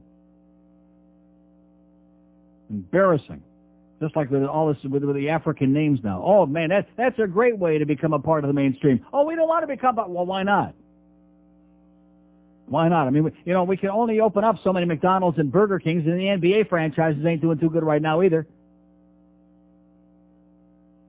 Get a brain and start resisting all of this bullcrap to compartmentalize and teach you that you're somehow, different because your skin is a different color. That's what we're supposed to be moving away from. Here's a lady in Palm Beach. Hello. Hey, Neil. How yes, are you? ma'am. Great. Nice Jewish girl from Winnipeg calling you. Oi. Oh, it's a Jewish Canadian. A Jewish Canadian. Oi. How fittingly perfect. Right. You're probably not too many Jews in Winnipeg, eh? Well, there's about 16,000 of us. There's enough. There's too many of us, actually. A lot of Jews in Toronto, eh? Lots of Jews in Toronto. Right. I just wanted to call. I'm here vacationing in Palm Beach for the last 2 weeks. Unfortunately, today's the first day that I've tuned into your show, and I have to tell you, you're fabulous. I am. You really are. I'm thinking of moving to Mississauga myself. I think Mississauga's not such a good place for you. I think Winnipeg would be Maybe better. I can be the new coach of the Ice Dogs and get Cherry out of there. That's right. Well, unfortunately, the only thing we have in Winnipeg now is just a 2-12 CFL team. Yeah, isn't that a shame? You lost your hockey team. I mean, that was such a great thing the year with the all white with the pom-poms, and made a desperate attempt to keep their team. But it's all money now, That's right. We couldn't do it, but we sure miss them, let me tell you. Yeah, I bet you miss them a lot now. Well, we sure do. We really do. We have to travel to Phoenix now to watch them. And they're playing pretty damn good. Well, actually, they really are. So we left them. They left us, and we're still running around there, though. We're okay. Well, have a happy New Year, Thank you, Neil, and thanks so much for entertaining all of us out here in Palm Beach. And sei gesund. Thanks, you too. Okay, Bye-bye. whatever that means. Okay. What'd she say? Spare some change, mister? You're supposed to, when you're from Canada, you're supposed to know what that is. Spare some change, mister? And you just keep walking and looking straight ahead. See, I feel bad about that because I've always got some change in my pocket. Why? It's not that I'm cheap. I'm not very far from being cheap. But it's just, I think it's a psychological thing. You feel that if you do it the first time, that and they got so many homeless people up there in Toronto. One of the greatest cities in the world is Toronto. In fact, when they do these surveys and they rate the various cities, but the one disgrace, the one shame that they have are the homeless people. And especially this time of the year where it starts getting really, really cold and nasty and freezing. I mean, so many homeless people out there sitting on the street, and they're so goddamn polite. They're so polite. Spare some change, mister, for a cup of coffee, eh? And you just walk on. Well, have a nice night anyway, eh? And you can just barely hear them. That's why they're starving to death out there. You can't hear. Speak up a little bit, okay? Spare some change there, pal? Something like that. Being polite is one thing, but starving to death, that's another thing. Speak up. Father, could you help an old older boy? I'm a Catholic. No. That was a nice try anyway. 11:57 at 560 WQAM. This is 560 QAM, the Neil Rogers Show, now on 560 WQAM, Miami, Fort Lauderdale. I can have an orgasm just riding down I-95. Yeah.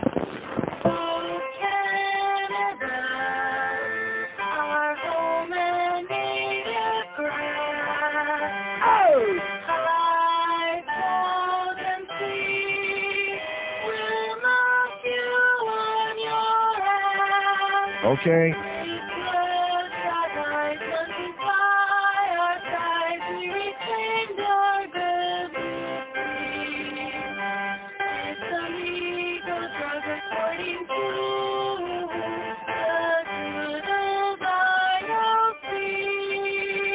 Oh.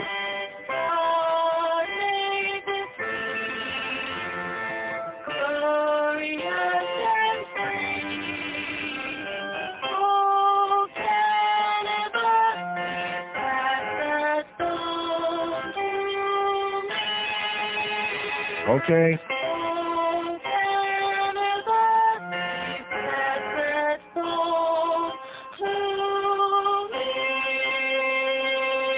Trouble 1 at 560 WQM. Happy New Year from all your paisans here. So Kimba Beaucamper is going to be on 2 o'clock this afternoon. He doesn't take no crap from anybody. He's a good American with no hyphen in the middle. Open line of Dade, 5670560. So here we are. We've been on the air for a little over 2 hours now. Have I had one? I mean, I realize I went through a whole bunch of other crap there in the beginning, but have I had one call from one of those 80 or 90% of the know-nothings there in that Mac Arena who are obsessed with a big black guy named Peter? No. One call to explain to the rest of us who I guess are too slow, too stupid, or whatever it is to understand what the big attraction is there. No. Doesn't that speak for itself? Uh-huh. Yeah, I think that speaks for itself. Here's a mobile in Fort Lauderdale. Hello. Hey, Neil, how's it going? Great. Happy New Year, happy And holidays. Sir. I don't go to very many hockey games. Yeah. Don't get an opportunity to. A little expensive for me, but A little high-priced, right. yeah, I am a season ticket holder for the Dolphins, and it's basically the same because, you know, they want you to cheer on defense, you know, when the team's on defense, you know, to disrupt the other team's offense. Mm-hmm. But these same assholes start doing the wave when the offense is on, and they're yelling and they're screaming, and you look at them, you're like, people who do the wave. You look at a guy that's doing the wave, and you immediately, in your mind, you know, he's an asshole. That's right. well, it's like, you know, say for instance, it's you know, near the end of the quarter, the Dolphins are driving, and you hear these putzes up there going 1, 2, 3, let's go, you know, and like, you know, they're trying to say, I'm like, man, shut up and let the guy call a play. He's an asshole. Own team. Right. That's right. Listen, I want to tell you something, Neil. You there? I'm here. Okay, you turned me on to fish food, which was great. Well, there you go. You turned me on to that. A lot cheaper than go to a hockey game. You can go out there and get. Can you imagine how many pints of fish food you can get for a price of one hockey ticket? Yeah, right. God. Oh, by the way, your escalator must be be working the same as the escalator at Joe Robbie Stadium that we go to, because it's never working. Really? Well, maybe Wayne just doesn't have any good escalator connections. Maybe if there's an escalator repair guy out there listening, just like we had the bug guy come in yesterday off the street, maybe he can stop by the stadium and then zip on up to the Mac Arena and work it out. Yeah, if you don't go into the stadium soon enough, you can't make it up because the escalator's broke. Because so far, I would say 95% of the home games in the Mac Arena, the escalator do not, you know, which I'm not that old and feeble and I can't walk my way up there, but I'm sure there are a few people who would like the assistance, and that was supposed to be one of the nice deals here. Nice covered escalator. The only problem is it don't work. Right, that's the same with us, you know, when we want to go up, you know, we got the cheap seats in the upper deck, you know, but still, and you got to walk that whole spiral thing up there, and you're gasping for air.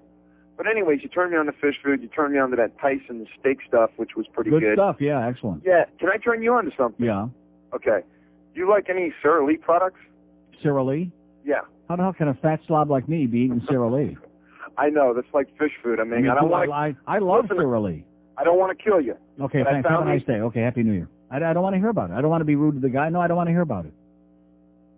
Isn't that just what I need for the new year is Sara Lee? No. We have an open line at Broward 2 a day. I'm searching, I'm begging, I'm pleading, I'm probing. I know you're out there. You're not fooling me. You're certainly not fooling this audience. They know you're out there hiding somewhere.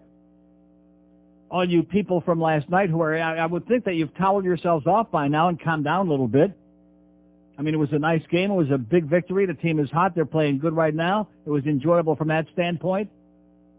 But we're looking for a certain breed of fan out there. And I use the word loosely. We want to know what it is that's cranking your chain about this crap. What is it that's got you so whipped up to a frenzy?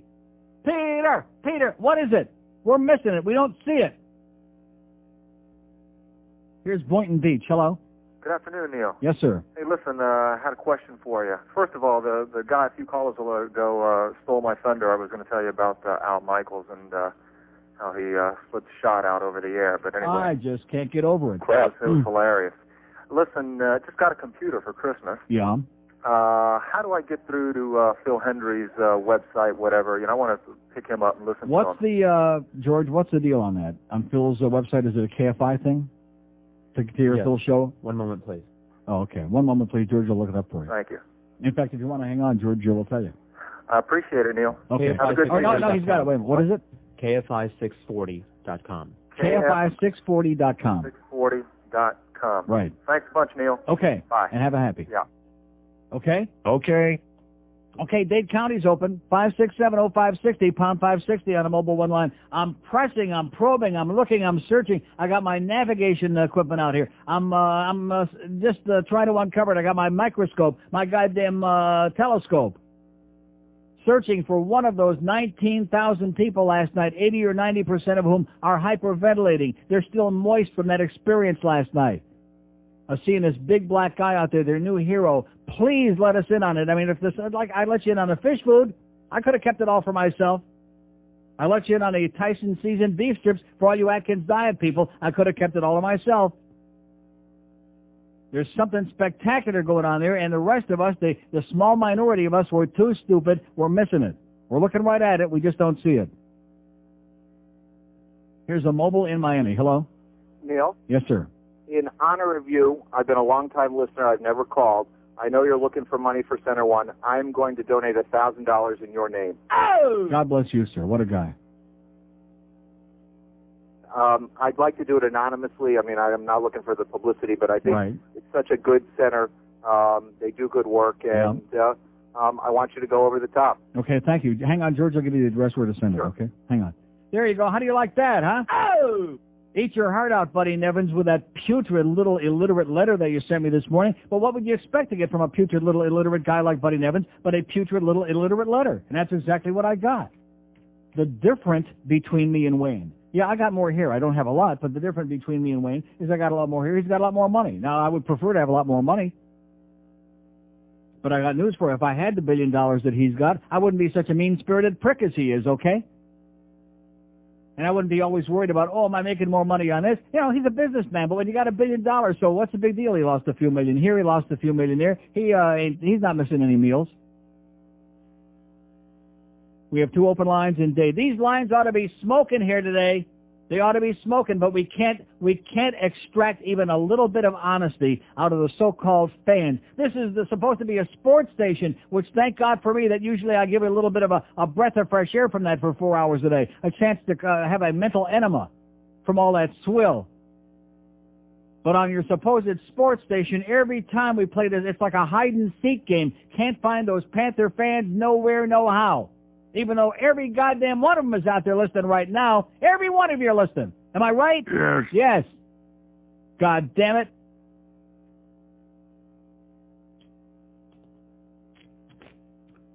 Nine minutes afternoon. What's the point? Why do I keep doing this? Why do I keep getting all worked up to a frenzy when I know they're not going to respond? How can somebody respond to you when they have nothing to back up what they're going to say? I'll give you an example. I was in Kmart yesterday doing that thing for the toilet seat, you know, wasting my time. And I get this all the time. I mean, I go into like Publix or I go into Kmart, and there are people, you see them do like a double take.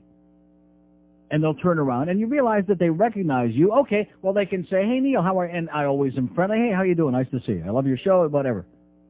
15 seconds, tops.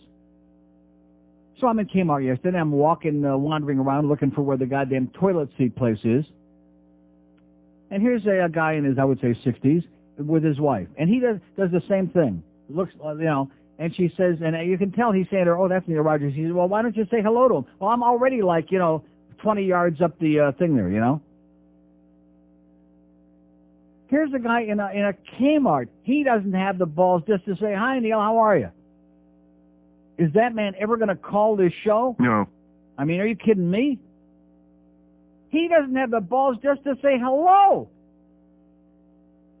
much less to call this show and take on, oh, God, or even just have a civilized conversation and say Happy New Year. He doesn't have the cojones for that.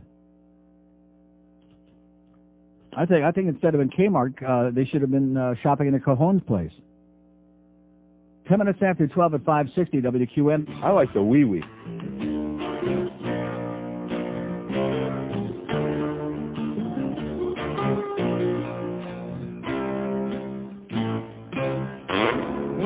Quarterback gets lonely. He likes receivers that are wide. Some people say that number 8 is gay. Boy! They say Troy loves the big brown eye. Aikman. He goes down on his knees, Aikman. All right. These guys he likes to please, Aikman. He loves to slap cowboys on their behind. He's got a spotless reputation. America's team is world-renowned. Oh, we're fine. But is Troy gay? I've heard some people say. In the huddle he goes down, Aikman. He goes down on his knees, Aikman. I can some balls to squeeze, Aikman. Don't flip him 'cause he likes it from behind. 12:15 is 560 WQM. The Dade lines are wide open. There's a big, big vacuum, a gigantic vacuum. Dade 5670560 and pound 560 on the mobile one line. They just won't do it, man. They're just adamant. They are like a brick wall. Here's a mobile in Hollywood. Hello. Uncle Neil. Yes, sir. Good afternoon. Buenas tardes. I want to thank you for the best of CDs. They're great this year. And over 140 grand. How do you like that, sir? Absolutely. We've got the all-time record for Center One all by ourselves here, me and George. Beautiful. What else did I want to say? Plus, by the way, we raised 20 grand for Phil's charity out there. The kids' place, whatever that thing is, out in L.A. with Phil CD earlier in the year. So this year on this station, we raised over 160 grand. Nice going, Neil. Oh! Thank you, in spite of that little prick, Buddy Nevins. You're the man, Neil. I demand. I'm a season ticket holder in section 128. Yes, sir? I can see the goal lights in the shoot twice then just because I sit back there. Right. But I can't see the one on the other side. How do you like that? How difficult is it? Every arena in North America that they play hockey in, everybody that sits in the stands can see the goal light and the green light at both ends. Yeah, but in the Mac Arena, $200 million, we can't see the goal lights come on depending on where you're sitting, and they don't care enough to fix it. Nope. I've been waiting for that, by the way. Did you catch that? You weren't paying any attention. You just said, Peter Worrell, get away from the puck, mother and we're going to need that. We're going to use that as a drop, please. Okay, we have an open line in Dade 1 in Broward, 5670560, pound 560 on a mobile one line. Still waiting. It's 17 past noon, 2.25 hours into the show. And we had one person, one of these hysterical people that's in a state of hysteria, that's foaming at the mouth, that's dripping down their, Squirt. You know what, I can't even say it on the air. I can't say penis on the air. That's just emotional from this big black Sparcher that comes out there and kicks the crap allegedly out of whoever's on the other team. Or occasionally gets the crap kicked out of him. They still like it. In fact, maybe they like that better. As he's stumbling and fumbling and trying to find his way to wherever he's going. They love it. They're obsessed with it. I don't think we're having hockey games out there. I think we're having clan meetings at the Mac Arena is what we're having. Yeah. Here's a mobile in West Palm Beach. Hello. Hey, Neil. Yes, sir. Yes, I'm here on vacation. I'll let you know, for all the truck drivers, we all listen to you all the time, man. All right. All right. I mean, everyone. You're on the damn radio every damn God day. bless those truckers. That's what I've always said, pal. Let me tell you, this, like you said, this state is a goddamn cop state. When I went on vacation, they were out everywhere, writing tickets left and right. Yeah. But I just want to let you know that we all listen to you. We all got the time. people shooting each other. We got gangs. We got people dropping like flies in this town, and they're busy setting up more speed traps to say happy holidays to us. That's right, Neil. They don't care about if people get shot, raped, anything. They just want your money. There you go. And in closing, thank you. And God bless you, sir. Have a great New Year. Yes, sir. And slow down. We have an open line in Dade 1 in Broward. Seriously, are we going to find one today, just one who's got a little bit of a ball out there, maybe a little bit of a growth? No. 5670560, pound 560. This is the whole thing, though. You've heard of the Phantom of the Opera. It's the Phantom of the Panther fans. Because there aren't any. They're like a smattering of it. The rest of the people are just bodies in a seat, that's all. With all their Panther jerseys on and their paraphernalia, which Wayne likes a lot because you're making him a lot of money. Keep it up. Here's a mobile in North Miami Beach. Hello. Hey, how you doing, Neil? Great. A couple things. I guess people like Peter Worrell only because he is a fighter. Honestly, I'm just trying to understand what's going on in the league. Did they send out a letter to all the teams that they have to have a token on each team? Well, Paul Laws is the fighter on the team. I mean, what do we need No, to when do? I say a token, have you noticed in the league that there's one black player like on each team, like Buffalo? Who's the has black one? player? Who's the black player on Toronto? Well, on not every team, but I've noticed Who's the black one player on each team. Detroit? You got me on a bunch of teams, but the point is, you notice that you're slowly seeing one on a team? Yeah. I'm just trying to Well, understand. what difference does that But make? they're not any good. No, you're wrong about that. Mike Greer is a very good player on Edmonton. Brad Fuhr has been in the league for many, many years. He's still one of the best goalies in the league for St. Louis. Yeah, but he's half. How about Anton Carter? He's a hell of a good player.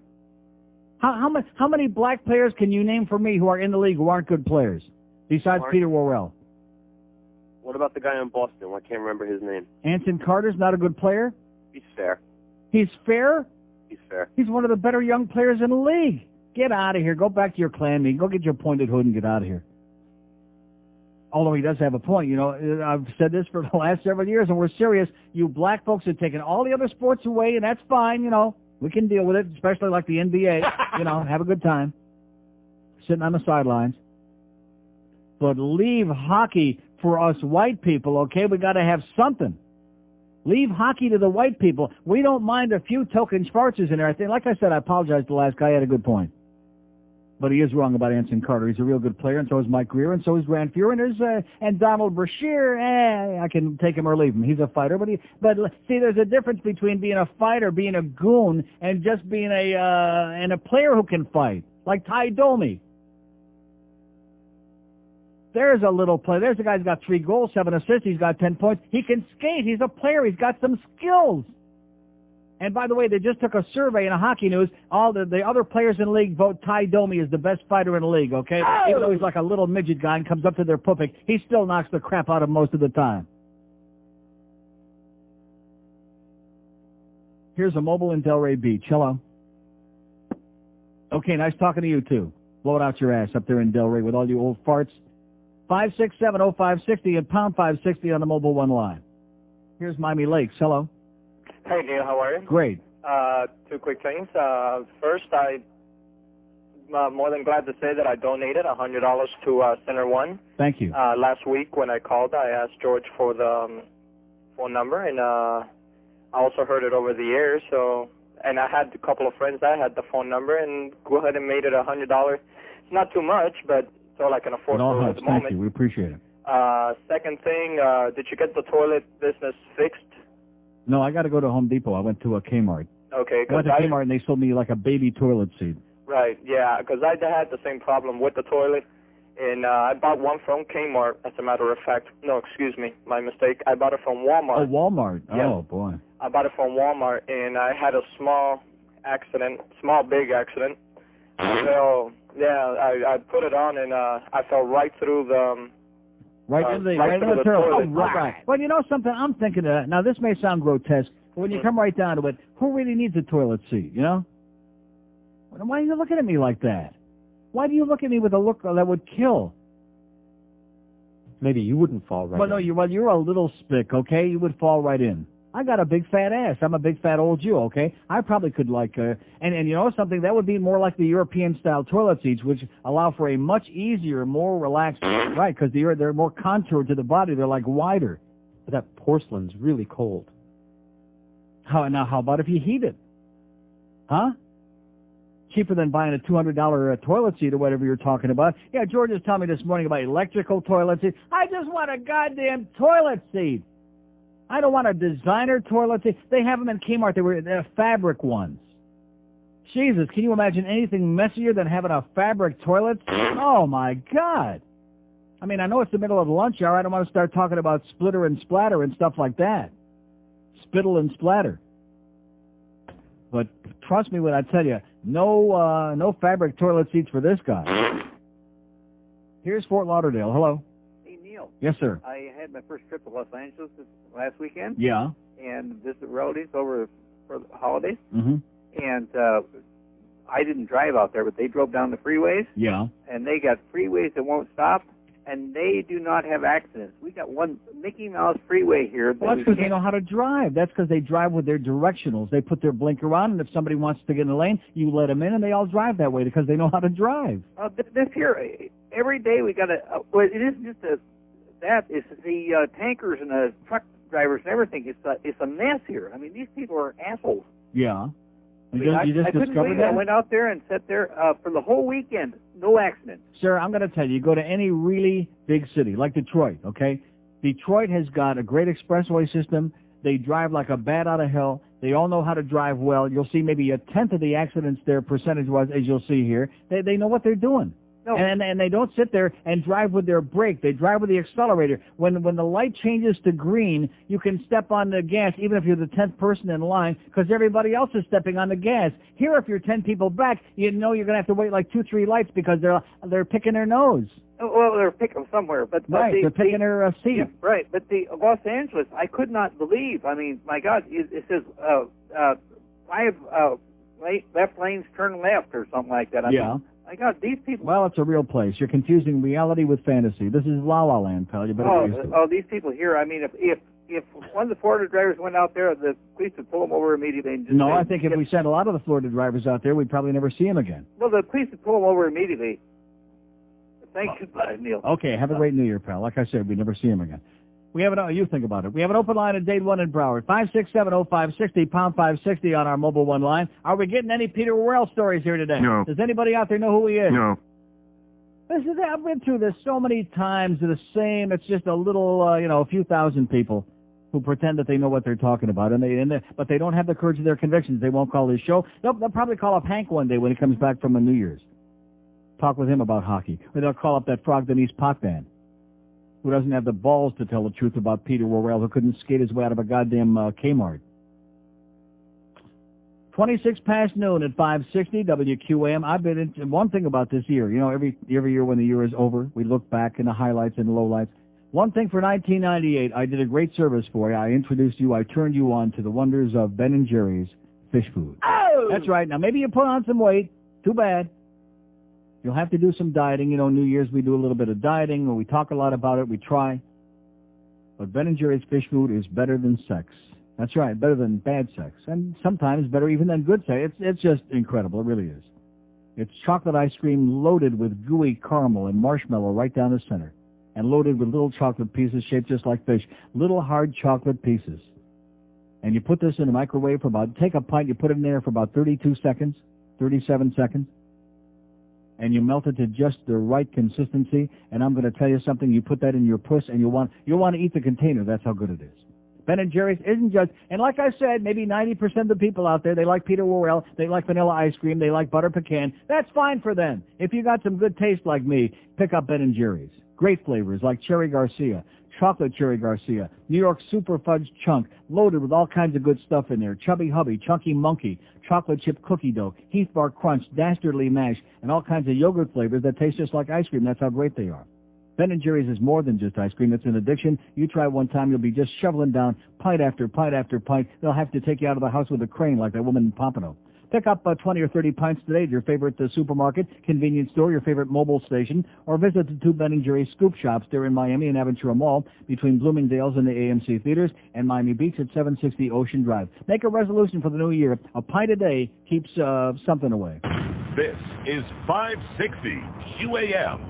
Just get on board and let the good times roll. If you want to be a winner, it's the place to go. For non-stop action, everybody knows it's a Sun Cruise Casino. Come on board Sun Cruise Casino. Odds are you'll feel like a winner. Now there's exciting nightly events, a free boarding cocktail, and all the high-rolling Las Vegas-style action you can handle. There's more excitement and more big winners than ever before on Sun Cruise Casino. Brand new chance, day and night trip.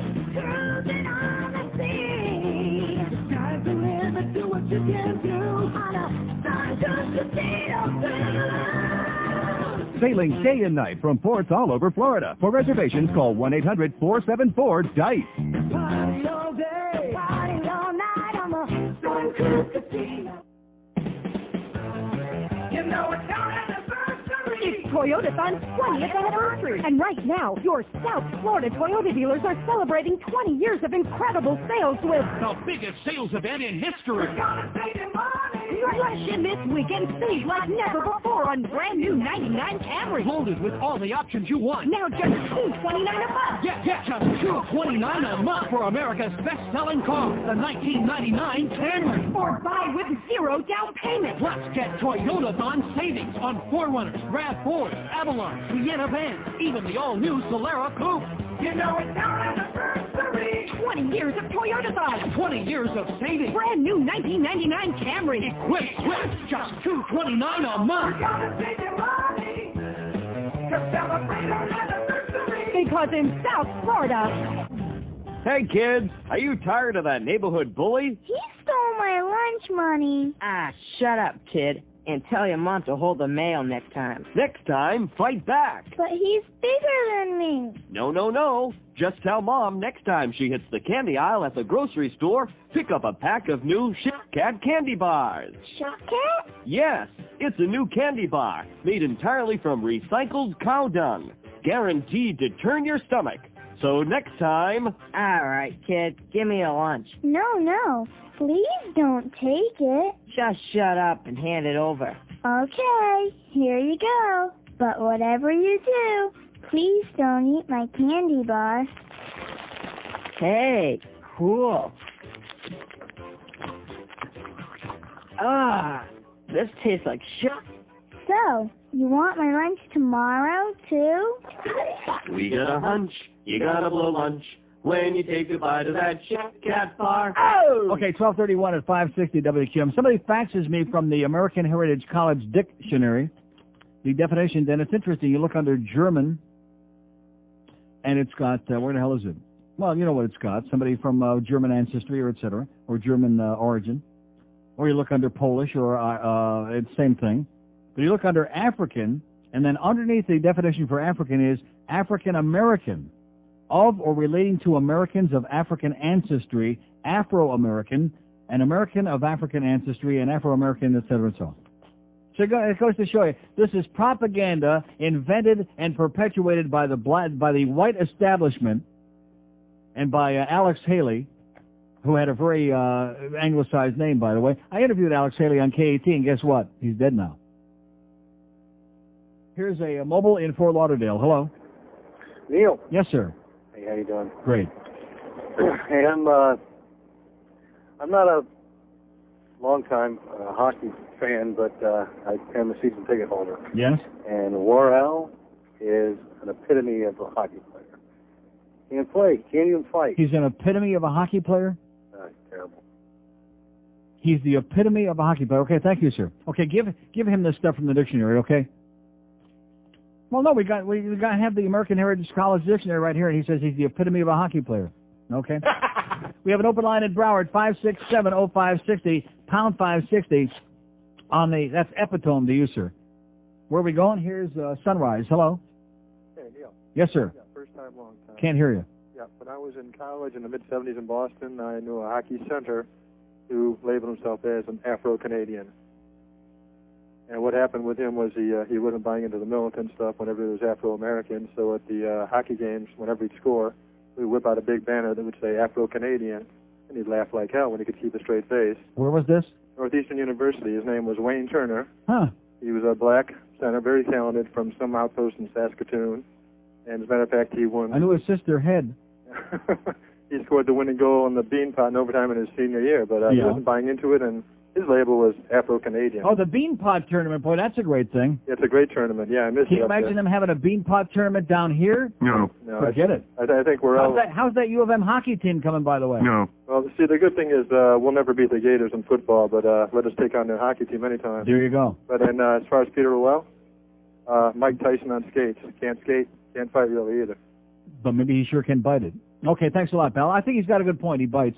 We have an open line at Broward, 56705. So isn't this interesting? All the people who agree with me, who know something about the game, because this guy obviously knows, he's talking about the Beanpot tournament and Wayne Turner, and he knows something. So I think the fact that 80 or 90% of the people in that joint are getting excited at the wrong time and emotional and hysterical over the wrong people, that proves what I've said. 80 or 90% of the people who go to those games don't know their ass from their elbow. Right? Yes. Here's Miami. Hello. You have a filthy mouth.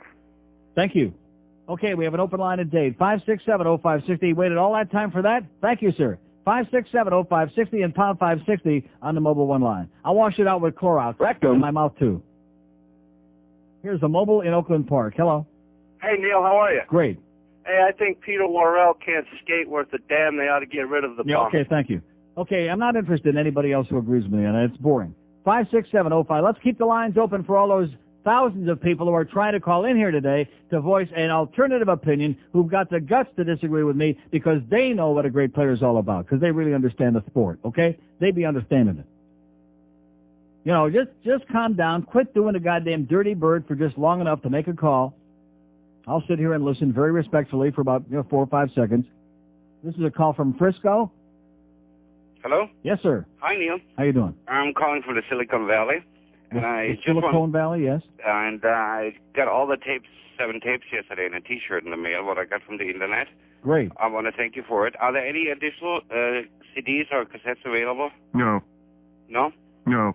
Okay, but anyhow, I want to thank you for all the entertainment you provide us.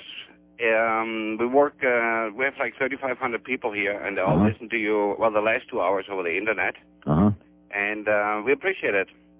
Okay. Okay? Thank you. Happy New Year. And back to you. Bye-bye. Thanks. Okay. We have 2 open lines a date, 567-0560 and pound 560 on the mobile line. We're still waiting for that one call. This should keep you on the edge of your seat right up till 2 o'clock. They're laying odds on it. Ed Kaplan is taking bets on it right now. Is he going to get that one definitive call? Is it going to come in between now and 2? No. Come on. Miami Lakes, hello. How you doing there? Okay, sir. You know, when my grandparents got off the boat from Italy, they had children, and the children, the thing that they wanted to do was assimilate as soon as possible. All the grandchildren, yes. Mm-hmm. That's exactly right. Perfect music. Thank you very much. See? They wanted to do the right thing. They wanted to become part of, America. They didn't want to be, they didn't name their kids Giovanni and Americo and Emmanuel and all this crap. Vespucci, yeah. Yes, very good. They wanted to be regular Americans. Right.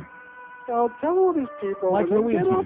This isn't a black one. This is a call for like all the our Hispanic brethren that come off the boat and they're naming their kids Idalis and crap, psychotic names like that. And by the way, it is permissible in America to have as few as 2 names. I know that comes as a great surprise to many of our Hispanic people out there, especially like from Colombia. But it is permissible to have like 3 or even just 2 names. Like the stick you got, George. He's like a regular nice guy. Right. I met him. Sometimes, he's a yeah. sweetheart. He almost got deported, by the way, yesterday. No, don't let that happen. Yeah. No, he's a pretty nice guy. He had to tell a few lies, but he's still here. But he had to marry like an American? Yeah, well, why not? He said it rubs off. When is he going to go for his citizenship crap? No, he's not doing that. He wants to hang. He's keeping close ties just in case they ever open the casinos again, man. Okay, pal. Have a nice day. Arrivederci. Ciao. Etc. Buon pomeriggio. Buonasera. Buonasera. Come on, Buonasera. Invite him over for a cup of coffee. You think he's going to show up? No. And quit rubbing that stupid little cat, Marlon. People are starting to talk. Okay, we have an open line at date, 567-0560, pound 560 on the mobile one line. See, the fact that I have to go through this arduous task, even though we know that the end result will be a big flat 0, it proves my point, which is outstanding. Nice going. Neil, God. Thank you. Here's a mobile in Miami Beach. Hello. Hey, Neil, how's it going? Great. Yeah, Neil, I've never been a season ticket holder of the Panthers. Couldn't afford to get tickets, but I went to the first game ever, and I've been going even to the new arena all the way from Miami Beach, which is a long trip.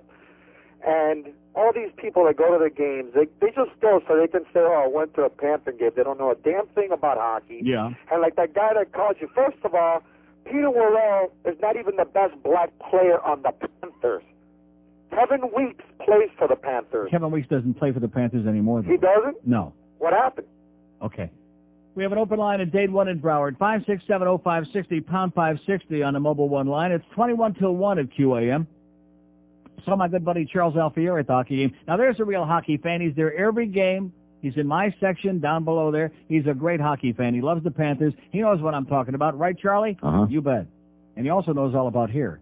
Because for over 25 years, Charles Alfieri has been supplying rich guys and poor guys and people in between with the best hair system in the business, his natural hairline system. And right now, he's made it even better looking than ever before. He's created a lighter, more durable, completely natural looking system. Even when your hair is wet, it looks so great, nobody can tell you're wearing the Charles Alfieri natural hairline system. Now, if you want to go have holes drilled in your head, start bleeding all over with those plugs and all, or the mousy looking wigs, you can go ahead and do that. But if you want to look years younger, and if you want to look like a real mensch, here's the way to do it. Call Charles Alfieri. Mention you heard about him on the Neil Rogers Show, and Charles will give you a $200 discount on the purchase of that new hair system. In no time at all, you'll be looking like a real human being. And by the way, this offer is for new clients only. Only one system per person unless you've got multiple head. So what are you waiting for? Call the Charles Alfieri Studios right now. 1-800-321-2413. Tell them you want some hair back. That Wayne look, guess what? It's out for the 90s. That number again, 1-800-321-2413. This is 560 QAM. Were you fudge packing? My friends, I believe it's time this country had some moral Christian leadership. And for that, I need your checks and money orders. friends, I can assure you I know what's best for you. Good little Christians trying to run our lives with red balls in their mouth on Friday night. Good little Christians spewing their hate around and power grabbing for a new dirt right. Good little Christians brainwashing all their kids, grow up believing fairy tales are true. Why do you have to leave the world they always told you to? If business needs checks from you, got their marketing too. Oh, God. Good little Christians, forgiven instantly. That's why they never have to tell the truth. Oh! Good little Christians, married to Stepford wives. They like to swap and swing in cheap hotels. Good little Christians, protecting us from ourselves, from rings of fire in the depths of hell. Follow your friends, for all know the way. This podcast let me guide you down the liberal path of ignorance. Okay, take my hand and stick it. 16 before 1 at 560 WQM. So let me get this schedule straightened out. Kim Bocamper is here at 2. Is that correct? Yes. Okay. Then Kimball will be joined by Defo at 6. Is that right? Yes. And then, let's see, they're gonna be on till 8? No. Oh, that's right. 7:30, we got the Micron PC Weed Whacker Poulan Stick It in Your Nose and Where the Moon Don't Shine Bowl. The Hurricanes and some North Carolina. Who is it? Who are they playing? NC State. 7:30, there'll be a gigantic crowd, won't there, in the PP Park? No. For that. Okay, we have an open line at Broward, 567-0560, pound 560 on the mobile one line. Here's a mobile in North Lauderdale. Hello. Hey, Neil, I'm sitting here at the inspection station waiting to get that rod stuck in me, in my car. Yeah. Hey, how about we get rid of Jovanowski? Only $10 and they stick it in your rectum. It's not bad, yeah. How about we get rid of Jovanowski, Isn't it interesting, by the way, that Jovanowski's been, in fact, in the first period last night, he made a grotesque turnover. Luckily, they shot it wide, almost gave up an early goal. He's like invisible out He there. played horrendous against Tampa, and our coach, Terry Murray, don't confuse him with the truth, says the guys that don't play good, they're going to get benched. In the meantime, he keeps sitting out Gordon Murphy, who never stole a freight train, but Eddie gets a scholarship. He always gets a free pass. I still say Eddie Jovanowski has got naked pictures of the Murray brothers doing it with a goat. Oh! I'm telling you right now. I agree. And also, I noticed since he's gotten married and had a kid, he doesn't hit anybody anymore. Well, he doesn't want to ruin his looks. Okay, we have an open line at Broward, 567-0560 and pound 560 on the mobile one line. Are these people addressing the thing that I'm trying to talk about here today? No. No. Anybody impressed by that phenomenal, one of the goals of the year by Ray Whitney last night? No. No, they don't like him. They figure if the coach don't like him, they don't like him. Which I'm very proud of myself, by the way, after they announced the goal by Ray Whitney, and the crowd finally had subsided from their enormous emotion, which there really wasn't that much like there should have been, so it was kind of quiet. And I yelled out, since we sit directly behind Terry Murray up there, a few rows, and I yelled out, "Hey, Terry, how do you like him now, you jackass?" And the 4 or 5 fans in our section who know the game, they were chuckling and muttering and agreeing under their breath. Here's a mobile in Miami. Hello? Neil, Yes, sir. you know what I got for Christmas? Yeah. 55 gallons of lotion. Okay, Eddie, thank you. We have Eddie's the only guy in the NHL that puts his IQ on his uniform. Oh! We have an open line in Broward, 567-0560, pound 560 on the mobile one line. And as far as that lotion is concerned, sir, here's Fort Myers. Hello? Neil. Yes, sir. Hey, I wanted to help you with your toilet seat. Yeah. Tell you about that. But also, I wanted to tell you about the guy over I here. heard they know a lot about that in Fort Myers. They're experts on it. Well, we have root fans over here with hockey, you know. I appreciated what you were talking about. One of them got hit in the head with a hockey stick by a player the other night. Good. So he took care of him. That'll But anyhow, straighten his ass out. on your toilet seat, I'm going to help you with this. Okay. You have an elongated toilet bowl. I have a long one, yeah. Yeah, so you need an elongated toilet seat. Yeah. That gives you enough room there. Well, how do you know? Well, you can tell by the oval shape or the round shape. Oh, and see, one's longer you're than right. the Good other point. one. The one I bought was round. You're right, and you can't stick a round seat on an oval toilet. And go to a So good if you've got supply. an oval rectum, sit your ass on an oval toilet, and if you got a round rectum, sit on a round toilet. Good point. Well, just go to a good supply house and you get a decent one. I'm going right over to Builder Square, one of those joints. They'll have it. They got toilet seats up to rectum in that place. And tell them you want an elongated seat. I tell them I want a long one. Okay, pal. All right. Happy New Year over there in Fort Myers. All right, thanks, Neil. See ya. All our friends in Fort Myers, all 30 or 40, keep going, baby. Oh! And, keep the radio hidden under your bed. Keep it down, not too loud. We have an open line in there. They'll come and get you. Open line in Dade, 567-0560, pound 560 on the mobile one line. I mean, like I said yesterday, that's why I was getting a little bit antsy about it. It's a new experience in my life. I've never had to go out there and buy a toilet seat before. And you know what else? Because every now and then you'll sit on a toilet seat and it'll start like moving around a little bit as you're moving. You know, you're trying to get that little hanger off of there to drop. And the seat will start like moving around. Seat is supposed to be stationary, baby. It should not move when your ass moves. And I never realized that under those little brackets that hold the seat onto the bowl, there are those little plastic screws. And so I immediately yesterday, now that I'm a great mechanic, after I had my misadventure with my own, I went to the other toilet. And before I did, because, you know, the worst thing in the world to do is like bend over a toilet after you just, even if you're flushed real good. So you don't want to be screwing around with it after the deed. But before I sat down, I got my trusty screwdriver and I tightened that baby up, and no more slipping and sliding on the bowl, man. If you're on that bowl, you want a firm grip. Here's Kendall. Hello. Yeah, you're funny, man. Yes, sir. Hey, listen, I remember when you were doing the Atkins diet. You what? The Atkins diet? Yeah. Because they just found that I'm diabetic, and I remember you said that you had got off your insulin. Right. I never did insulin. I said that if you, for most people who are type 2 diabetics, that the Atkins will get your blood sugar down like a miracle. You used to have high blood sugar, hypoglycemia. Right. Did you ever get a sweet taste in your mouth, like in your saliva? I've had a sweet taste in my mouth, yeah. No, I'm serious. Many times. I mean, from your diabetes, though. No. You never got that? Well, how high is your blood sugar? Oh, I haven't checked it today, but No, but I mean, how long have you been diagnosed as diabetic? Oh, like 2 weeks ago. Because I went to the doctor. But how high was your blood sugar? Like 220. Well, that's not real bad. Because I went to the doctor and I told him I have this sweet taste in my mouth. It tastes like because I know that when you get high blood sugar, you get what they call sweet smell. That's ketones in your body. And I told him about that. He said, "Well, let's check your blood sugar," and it was high at the time. Yeah. So And what are you on? You on oral? What's that? Yeah, I'm on the oral. He put me on the pill now to see if he put me on a diet. Sometimes he says that. Oh, he put you on a diet. Yeah, let me tell you, your doctor probably doesn't know squat about diabetes. He'll pretend he does. Well, he told me that the sweet taste in the mouth could have been... Forget about the sweet taste. What is your blood sugar today? What was it this morning? I haven't checked it yet. Well, why not? I don't know. How can you be diabetic and you're not checking? Do you have one of the little things? Yeah, a one-touch.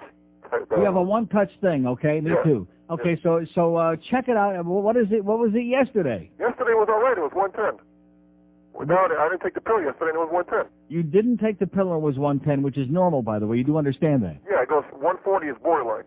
120 is decent. Sir, there is no such thing. It's like borderline pregnant. There is no such thing in the world as borderline diabetic. Either you are or you're not.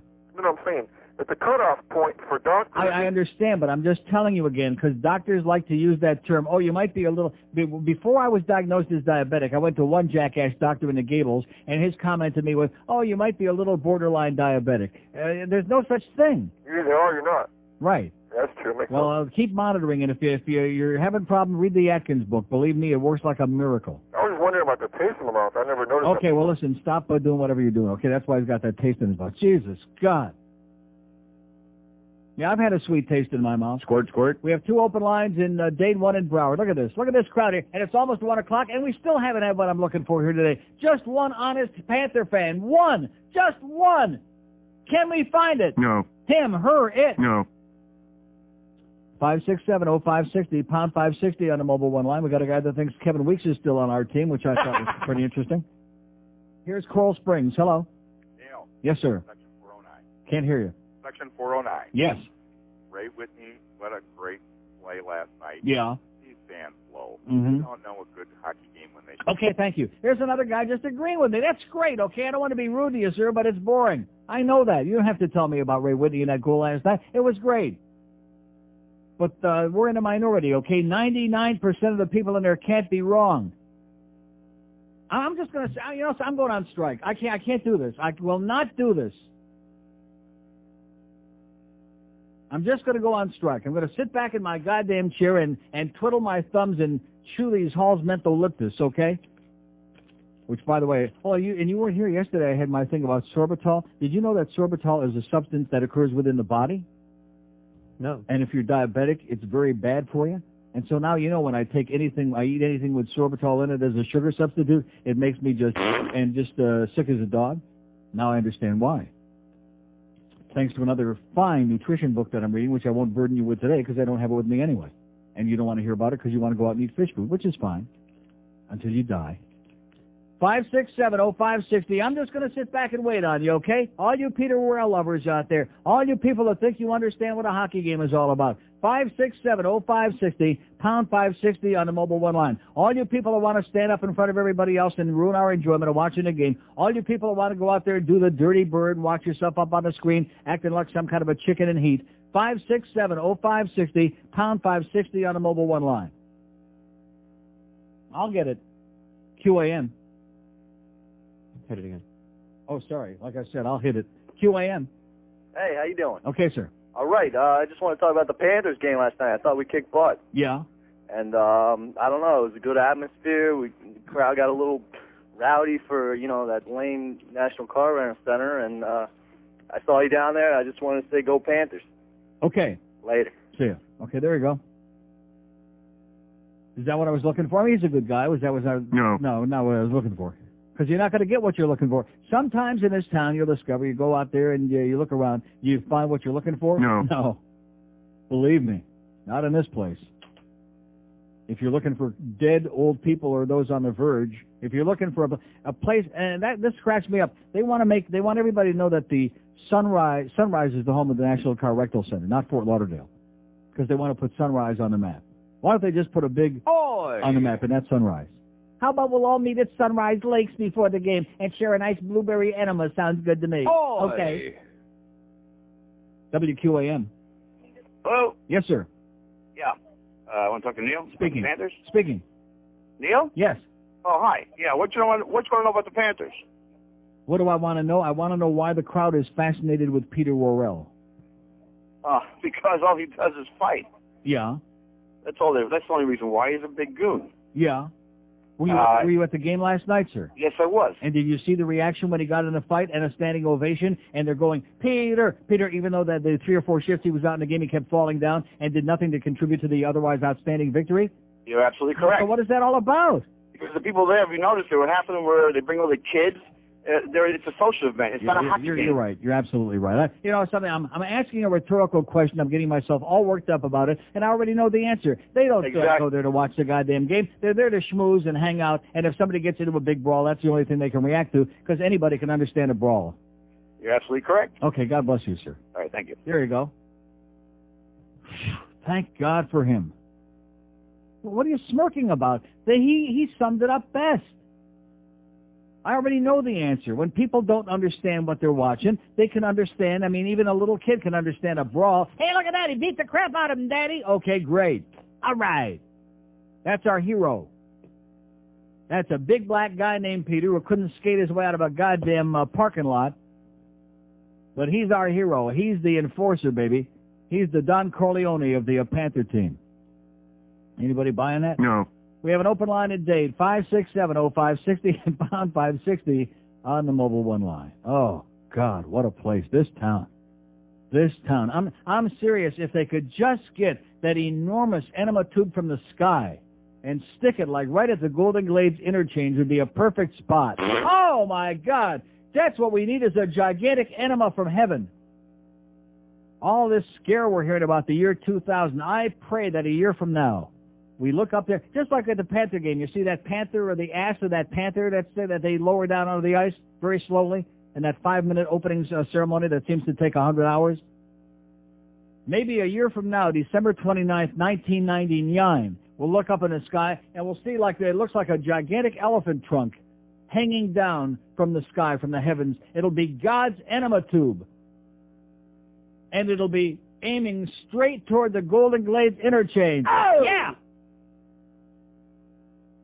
Giving this town exactly what it needs, a cleansing experience. 1257 at 560 WQS. The Neil Rogers Show, now on 560 WQAM, Miami, Fort Lauderdale. Oh, boy. It's the 1 to 2 hour. This is Debbie. Oh, hi, Debbie. I'm interested in getting some operations done.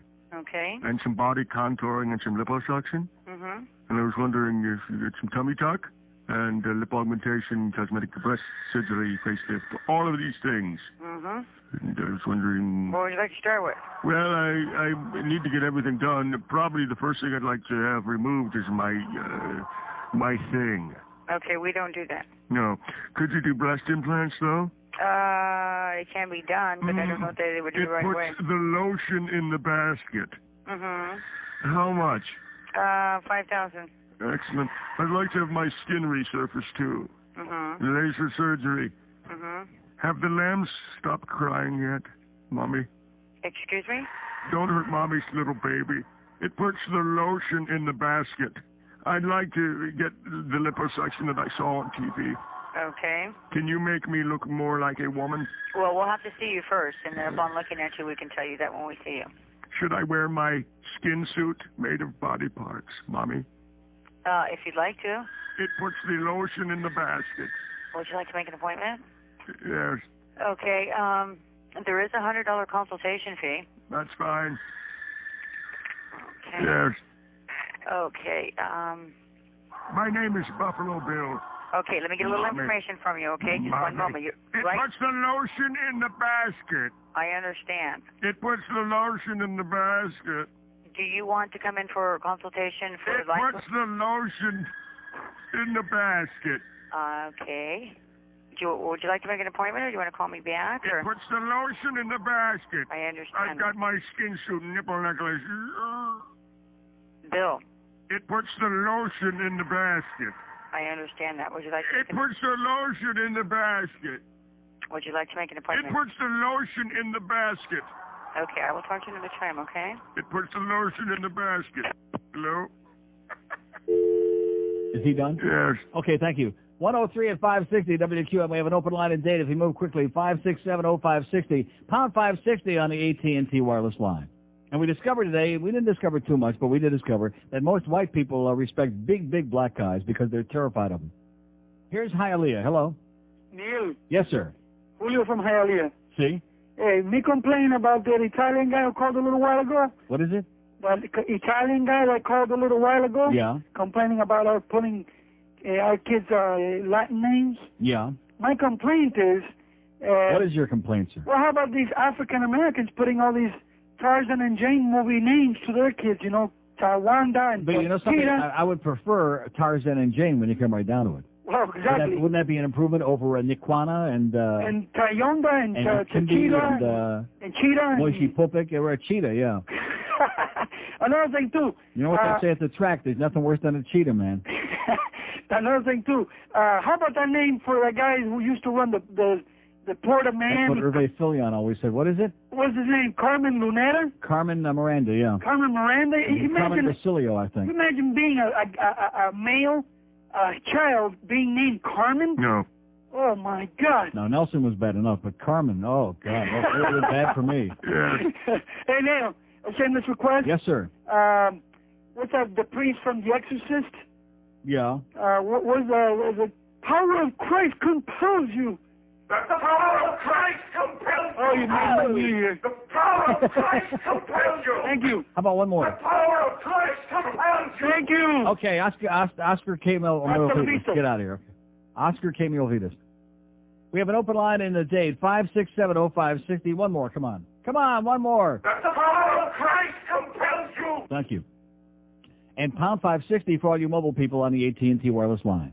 So we got Kimba is in for Hank today. Kimba and Defoe, and we got that bowl game. We got all kinds of direct, okay? Because it's the holidays and a lot of people want off, and who can blame them? Are we going to be here Friday, by the way? No. New Year's Day. We're not going to. We got ball games up here on Friday. All kinds of ball games this weekend. And by the way, who was it? It was Joe Rose yesterday morning muttering out loud, how come the program director's on vacation this week? We got all these ball games coming on. Because it was intentional. We're hoping we can get him on right, okay? So as long as he's not here, we might have a Chinaman's chance, so to speak. So how about like some Chinese Americans? Some Chinese Canadians? Here's a mobile in Miami. Hello? Hello. Yes, sir. Yeah, how you doing, Neil? Great. First time, long time. All right. Listen, I'm here to give you some advice about your toilet seat. Mm-hmm. Go to Home Depot. Yeah. And get the one with the chrome hinges on it. The so chrome hinges? Yeah, so you don't pinch your butt. You don't pinch your butt? Yeah, you know how you say it wiggles around from side to side? Yeah. Well, if you get the one with the chrome hinges on it, you won't have a problem with that. Okay. It's a lot sturdier. Now, how about if somebody else pinches your butt? Well, then you got a problem there. Well, it depends, I guess, who it is, yeah. Yeah. Okay. All right, that's all I got. Thank you very much, sir. You're welcome. Okay, I'm going to check out my chrome hinges today. We have. Hey, listen, I told you I can take even getting a new toilet seat and making it with a art of something here on this show. How do you like that? You like it? Do you? No. I didn't think so. All right, so maybe it's not a big deal to you, but next time your crapper loses its wrapper, you're going to be really pissed off. Isn't that what happened when they shot that, what's his name, the crapper that lost its wrapper? How's he doing, by the way? Oh, he's drinking a six-pack now. Where are we going? Here's a mobile in West Palm Beach. Hello. Neil. Yes, sir. I want to talk to you about the Panthers. I completely agree with you about Peter Worrell. See, everybody agrees with me. All the people that call in here agree with me, and the other people, those pussies out there who were acting last night like they had St. Vitus dance, they don't have any balls at all. They're a bunch of cowards. Well, Neil, here's what I want to know. They're a bunch of jellyfish. They continue to play like Peter Worrell. They'll continue to play Joe Manovsky, but yet they've benched Ford Murphy for the last two games. And Dave Gagne. Leading the team in plus minus at this point. Right. What is Murray thinking? Why is he playing these players that can? You said Murray thinking. Now you're getting into dangerous territory. He's not. I used to watch him when he was up in Philadelphia, and he did the same bonehead moves he does down here now. See, he likes to play games. Even though the team is doing very well right now, you got to understand we're playing some really, the Islanders last night were horrendous. But it's nice that we're winning. But you got to keep it in perspective. We're not playing very good teams right at the moment. But this guy, what he's showing me, the way he likes playing head games with these guys, and he's trying to psychoanalyze, it doesn't work. It doesn't work. He's only benching the veterans that are actually performing fairly well. Like that game early in the year, he benches Spela and Whitney, of all people. And before, the season really got rolling, he's telling people he doesn't like Ray Whitney as a player. He's too small. In the meantime, all he is leading the team in goals, in assists, in points, in you name it. And he's unbelievable. And in the meantime, made a great pass. I made a great play on the first goal last night for Karkner. Made a super play and a perfect pass. This kid is unbelievable. And we got a coach, he's too small, And yet Joe Manovsky gives it away in the offensive zone every single game. And yet two never do anything about two that. words, naked pictures. Just keep that in mind. Naked pictures. Okay, thanks, Neil. Okay, have a great day. That's right. The Murrays, we even know the name of the goat, by the way, was Billy. The Murrays and a Billy goat. And Eddie's got a closet full of those pictures. He ain't going nowhere, Eddie. He's going to be an all-star in this organization someday. You watch. He's going to be an all-star. Anybody believe it? No. No. All-star giveaway artist. In fact, the rumor is Eddie was playing Santa Claus at the malls this Christmas because he's had so much practice giving stuff away. 9 minutes after 1 at 560 WQAM. WQAM, go f*** yourself. Hey, guess what song they were playing on the organ last night at the Mass Arena? They were playing it, and the organ, too. You pop out on the scene, make the girl scream, in that supple and fine. Oh! It's 16. Sport. It's beautiful, and it's fine. All right. It gets kisses from girls, they drug and pearls, never touch her behind. Oh, my God. It's 16.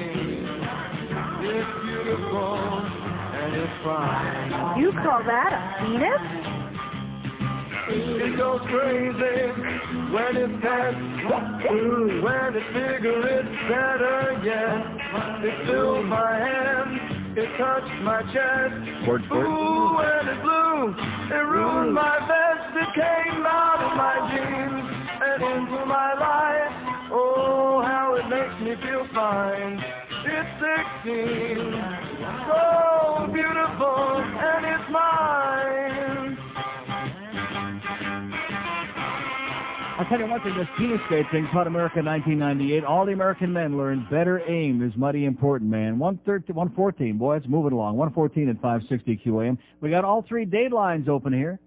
All the Peter Worrell fans are there in Dade County today. 567-0560, pound 560 on the AT&T wireless line.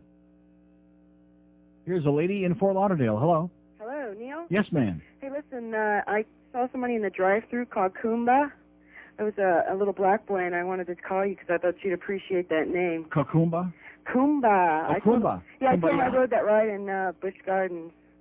Yeah. And listen, I know a Jamaican guy across the street sells weed out here on the street corner. His name is Kumba. Yeah, man. Yeah. Hey, I was wondering if you still have your potbelly pig. Yes, I do. You do? No. Yeah. No, you don't? Pot-bellied pig? Yeah. I mean, the one Al Goldstein had? I never had one. Al Goldstein's got it. Oh, I thought you had one because I used to know your neighbors real well that lived to the north of you. Tom Carter? I have no idea. Oh. I had a pot-bellied pig. I never had a pig. I thought you guys had one at your house. Oh, okay. No. Okay, well, listen, can I call somebody a D-bag? No. Oh, my God. We have an open line in Broward 2 and Dade. 567-0560 and pound 560 on the AT&T wireless line. Was that cute or what? Was that... No. No, not really. That was pathetic. Here's a mobile in Aventura. Hello. Hey, Neil, how's it going? Okay, sir. Hey, I want to tell you something. Every time I hear that bit with the lotion in the basket and the cosmetic surgery, no matter how many times I hear it, I still laugh my ass off every It puts time. the lotion in the basket. Yeah, it really does. Let me ask your opinion on something. Is hockey the only sport where you can really get into the game if you're there? You know, like as far as like baseball on TV, it's kind of boring. Football, it's all right. Yeah. But is hockey, would you say, the only sport where you really get more out of it by going to the game? I think that's true with any game. Why would you say that? Although football, I don't know. Football is perfect for television. I gave up after about 5 years of it. I gave up going to the Dolphin games because it just suited for television better.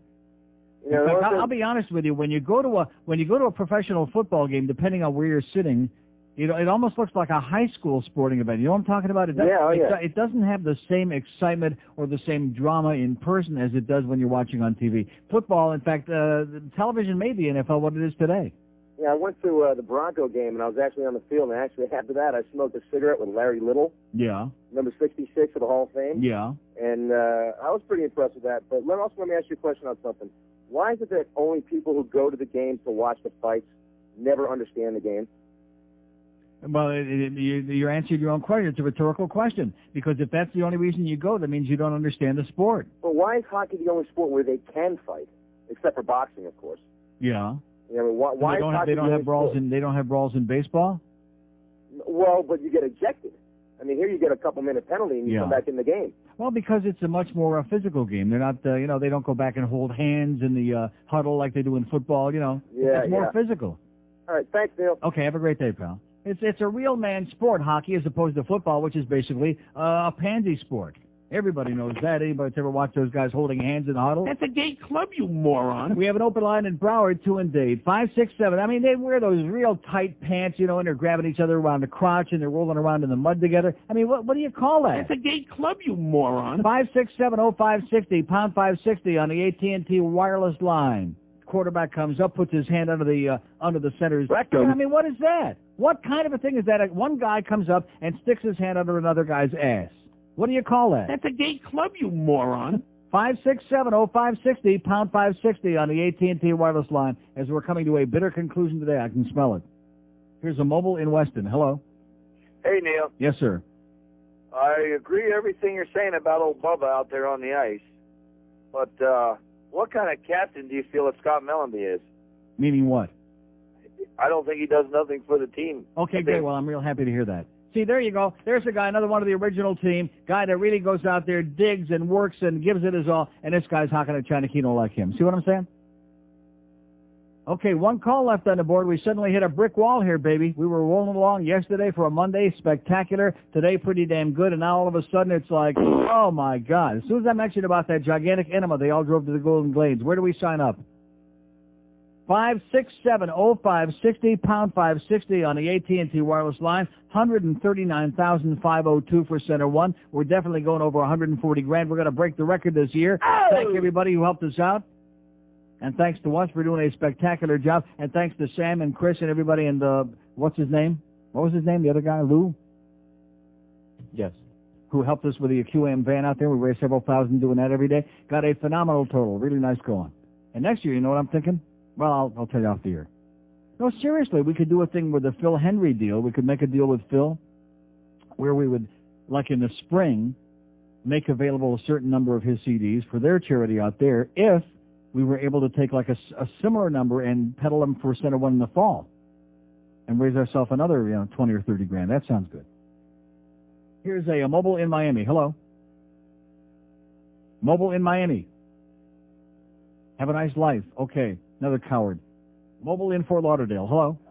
Hello. Yes, sir. Hi, Neil. I bought a 94 Corvette convertible 2 years ago, and last week I bought it for $27,000. Yeah. Last week I traded the car in. The dealer gave me $26,000 on a new 99 convertible. How do you like that? It is incredible. The car, it's amazing. Now the 99 is just, I love my 99. I'm just obsessed with this car. This car is so I got a Nassau Blue. Yeah. And it's just, the car does everything. I got the pewter. Incredible car. Yeah. Absolutely incredible car. Why anybody who can afford a Corvette would go out and spend twice as much money for some stupid-ass expensive sports car that makes a lot of noise and that requires all kinds of real expensive repairs? I don't get it. And unless it they're doesn't trying to lose its impress value. us. I drove the 94 for 2 years, Yeah. and I got basically what I paid for it. And I bought this car. It had 1,000 miles on it. It had been titled once before. Right. And I saved about $8,000 off of sticker on it. Beautiful. And when I sell the car in 2 or 3 years, I'll probably get back close to what I paid. And the thing scares the heck out of you when you push that pedal down. It was just incredible. Right. Hey, thanks again. God bless you, sir. Bye-bye. Drive it in good health. We have an open line in Broward, 2 and Dade. Any interest here this last part of the show? No. 5670560, pound 560 on the AT&T wireless line. Chased them away today. A little bit too much hockey talk. I keep saying I'm never going to do this again. But after last night's experience, which I just cannot understand these people, and I especially can't understand the inconsiderate people, and yes, I will keep talking about you on the air until you stop pulling the same crap every time you show up there, okay? Over and over and over again. You're inconsiderate. You're obnoxious is what you are, okay? I don't give a crap who you are. If your conversations are so goddamn important and earth-shocking, then go out in the goddamn lobby and have them. Go in the tea room and have them. And let the rest of us, let the 100 or 200 of us who are in that joint, who appreciate the game, let us see what's going on out there, okay? I didn't invest my long 2.5 or 3 minute drive all the way from my house to the arena so I could sit there and watch the back of somebody's head. Here's a mobile in North Miami Beach. Hello. Hello, Neil. Yes, sir. Yeah, this is the guy from, I called you a while back in San Luis Obispo, remember? No. Well, last year it was, and I ordered some CDs from you. Yeah. I'm here in town now and listening to the show, and I wanted to tell you a thing happened with a guy on America Online. Yeah. I put in one of my screen names that I was selling synthetic chamois. And the guy wrote me back from some place called Florida Natural, and he says that I had no right whatsoever to use the word chamois, CHAMOIS. Yeah. And that word's in the dictionary, and he says he's got a copyright on the name. Yeah. So I wrote him. Ask him if he's got a copyright on the name douchebag. See if he knows that one. I'm gonna ask him that. But anyway, I just wanted to tell you that I've been enjoying your show since I got here. I live in California. And I ordered your CDs last year, and I'm gonna get the next Okay, and thank you so much, and have a great life, and good luck with that personality transplant. We have an open line in 2 of them in Dade. 567. It sounded like a little like him. 5670560, pound 560 on the AT&T wireless line. Here's a mobile in Miami. Hello. Hello. Yes, sir. Yeah, Neil, I listen to you every day, and I really love your show. One thing you talked about a while back was these basketball players. I have to agree with you 100%. I hope they don't pay them 1 red cent. I think they're overpaid, and I really don't have any sympathy for them. Yeah. And I really appreciate the job that you're doing, Neil. And if you get a chance, could you play that Buffalo Bill song? No. Oh, he's talking about I thought he was talking about Buffalo Bill, our Buffalo Bill. He's talking about Phil Henry. What the hell is that called?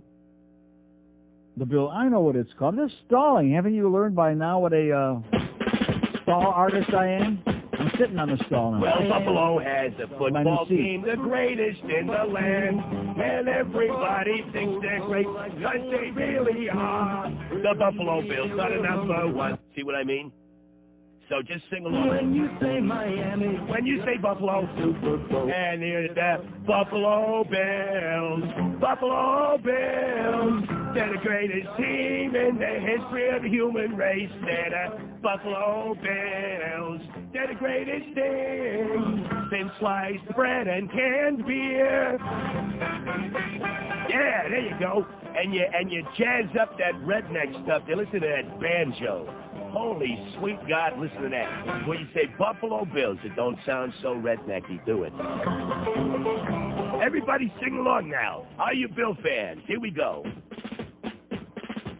Well, the Buffalo Bills are the best team. They have the best record over the last 5 years. And they went to the Super Bowl 4 times, which is more than I can say for this scum-sucking fish. And they're the greatest. Because I really like their uniforms. They sure as hell beat the heck out of having a fish on the helmet. Because they're the Buffalo Bills.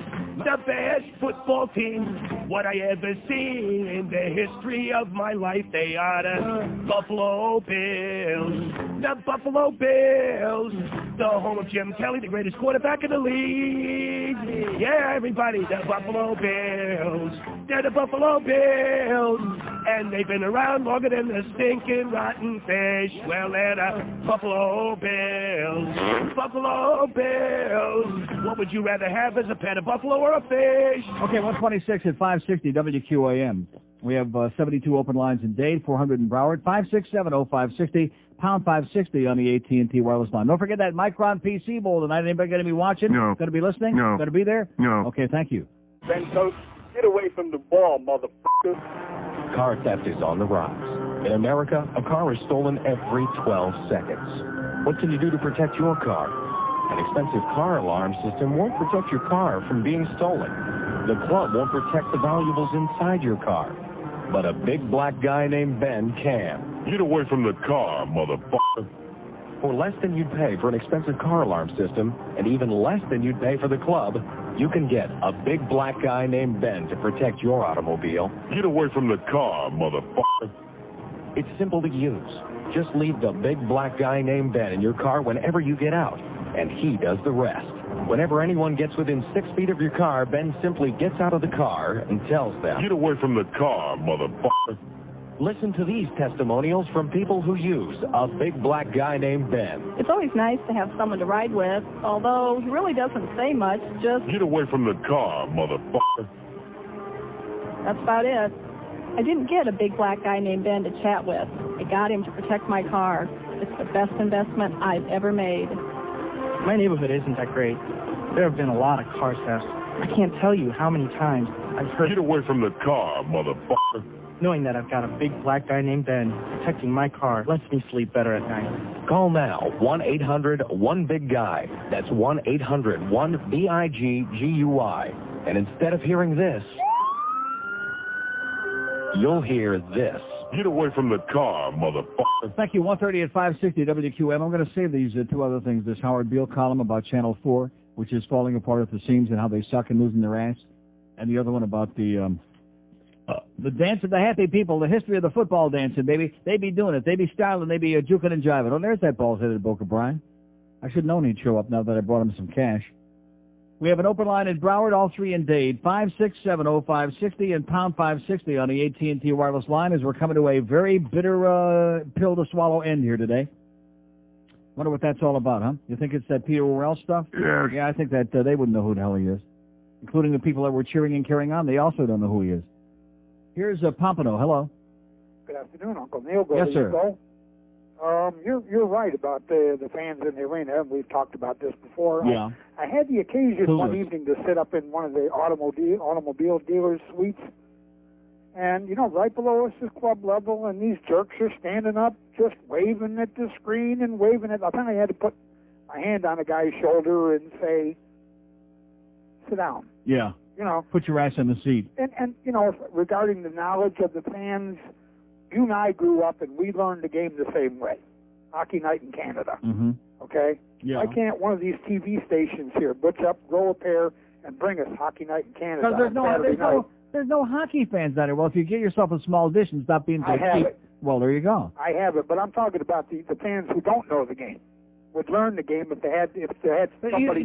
You're missing the point. The fact is that it's very easy. It's very simple if you want to make the effort. If you want to go there and watch the game, or if you watch them on television. All 82 Panther games are on television this season. That's the 6th year we've had it here. There's nothing difficult about it. It's exciting. It's scintillating. It's great. Although, quite frankly, most of the games we play this year aren't so exciting or scintillating. Just like last night, 2/3 of the game was spent like in La La Land. I mean, it was, and then for about 5 or 6 or 7 minutes there at various parts there, like back and forth like a real hockey game. But most of them have been coma affairs. But if you really want to learn it, these people don't care. They don't have that much of an interest. It's just a social event. It's a place to go. It's something to do. You're absolutely right. They have no interest. You should see the people like up there in that Stanley's Lounge. Yeah. And they're just like sitting around, and I'm running to get back to my seat, you know. And they're just sitting there. Hey, listen, you can go out when as soon as the TV timeout light comes on, that little pink light, I run out if I have to take a leak. And if you could see the thousands of people that are milling around out there in the middle of a period while a game is going on, they don't care. Mm-hmm. Anyhow, have a good one, Uncle Nick. And back to you. Take care. It's just this guy, he doesn't understand. He's from a hockey place. Okay? This is not a hockey place, is it? No.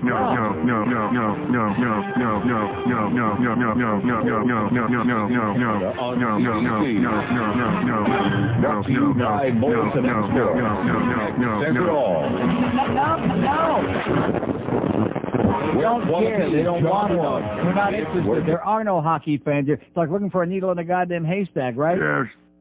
Open line in Broward 2 and Dade, 567-0560, pound 560 on the AT&T wireless line. Here's Weston. Hello. Hello. Yes, sir. Oh, hi. Boy, that was a weird connection.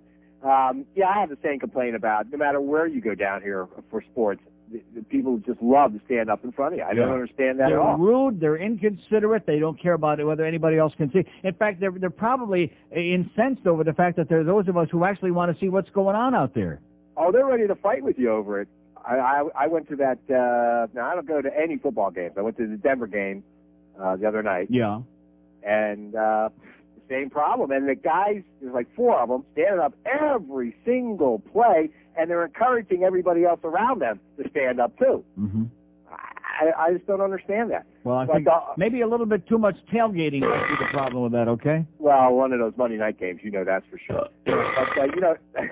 The funniest thing I heard the other day when you were doing you were playing all the different cards and what have you. Yeah. I didn't realize that the little Jewish man named Eisen, the car warning system, was an actual phone call. Oh, sure. A guy actually called in. We made him into a star. That's right. That was the best. Mm-hmm. That's hilarious. It is. I would like to hear that phone call again if you get an opportunity to play that. You mean the original thing? Yeah. That was the first time I heard. Back up. I can't believe somebody actually talks that way. I heard a commercial on your station yesterday about 1 o'clock in the afternoon. Something about a voice would speak out if someone approaches your automobile, and a voice of a big black something or other would come out and say, "Get away from my automobile," or "You're too close to my automobile, you big MF. I object seriously to profanity like that on the radio, and I object to the profanity and that type of advertising. I believe in free speech, but that's too far. If I don't hear with reference to this complaint from you, I will send a letter to the Federal Communications Commission, because that kind of language is certainly not acceptable on public radio. It might be all right between individuals, but not on the radio. You can call me back on Mr. Eisen, E-I-S-E-N. Thank you. You're welcome. Okay, 24 till 2 at 560 WQAM. Can't beat that gator meat. in toy stores now. From the makers of Tickle Me Elmo. It's the all-new Take That Thing Out of Me Elmo. Mom, Elmo's taking my temperature with his hand. The new Take That Thing Out of Me Elmo. And coming soon, the vibrating Elmo. Mom, I think I'm falling in love with Elmo. Whoa. In toy stores now. Whoa. 21 till 2 at 560 WQM. Kimba Boatcamper is coming up at 2 o'clock this afternoon. He's, like I said, full of no punches. He's going to tell you how Dan Marino and Jimmy Johnson hate each other like poison. Is he going to tell you that? Yes. You watch. Here's a mobile in Miami. Hello. Neil. In fact, Kimba Boatcamper was the one guy at this radio station that had the cojones to stand up to Jimmy Johnson. Nice going, Kimba. Yes, sir. How you doing, Neil? Great. I got a couple quick things here. First off, I don't know what's going on with the connection. I've called a couple times over the past couple months here, and every time you connect with me, the air goes completely blank for a minute. I don't know if you knew that or not. The air goes blank? Yeah, it's weird. I can hear you say like the last half of hello. So I don't know. Well, that's this crappy phone system, you know. He's talking about the swoosh. I wouldn't doubt it. I saw you the other night driving your beautiful Corvette. Yeah. And my wife says, "Oh, we should pull up to the light and say hello to him." And I promptly said no to that because I figure you get enough of that. No. I just want to leave you be. Yes. Anyway, December 26th, I wake up, I get the Herald. Yeah. And I go and sit down with my cup of coffee, relax, the kids are sleeping, and I open it up to Happy Kwanzaa. Uh-huh. And I'm just kind of curious as to why are we endorsing this? Well, what do you mean endorsing it? Why? Yeah, I don't even know what it is. I know it's it's an African holiday. What is it? I don't even know what the hell it is. My understanding is it's the African Christmas. Yeah. And well, let me ask you: are we in Africa? No. Well, so what?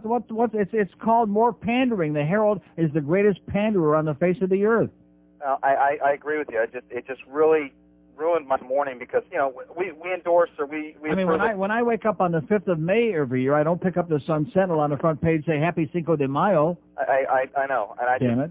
I mean, I'm for everybody. I don't care who you are, what color, what creed, as long as you're a productive member of society. Well, like I said, it's called divide and conquer. Divide and conquer. It's partly a whole establishment game plan in this country is to compartmentalize the country and to, especially with minorities like blacks, is to convince them that all of a sudden they're not really Americans. They're Africans. They have a separate culture. They have a separate language. They got Ebonics and Bubonics. It's all a bunch of bullcrap. I totally garbage. I agree with you, Neil, and and that's why I brought up this thing yesterday about I don't want to single it like Lamar Thomas. I mean, he's just one of many. All these guys, these black athletes that go out there, and it's embarrassing. It's humiliating. It sets race relations back 100 years. And even though most white people would lie to you and tell you, oh, it's entertaining, and it's not entertaining. It's embarrassing. It's a jive-ass nigger thing to do. And that's what America's sitting back and thinking when they see that. Well, There's nothing entertaining about it. Yeah, but I wonder why more people don't stand up. I mean, because most people are cowards for the same reason that most people won't tell you they don't believe in God. They know it's a bunch of bull crap. They're scared as hell to die because they know that when they die, they go in the ground and they rot. They're not going to tell you that. Oh, the Lord up in heaven, the pearly gates. Don't give me a bunch of crap like that. The pearly gates, my ass.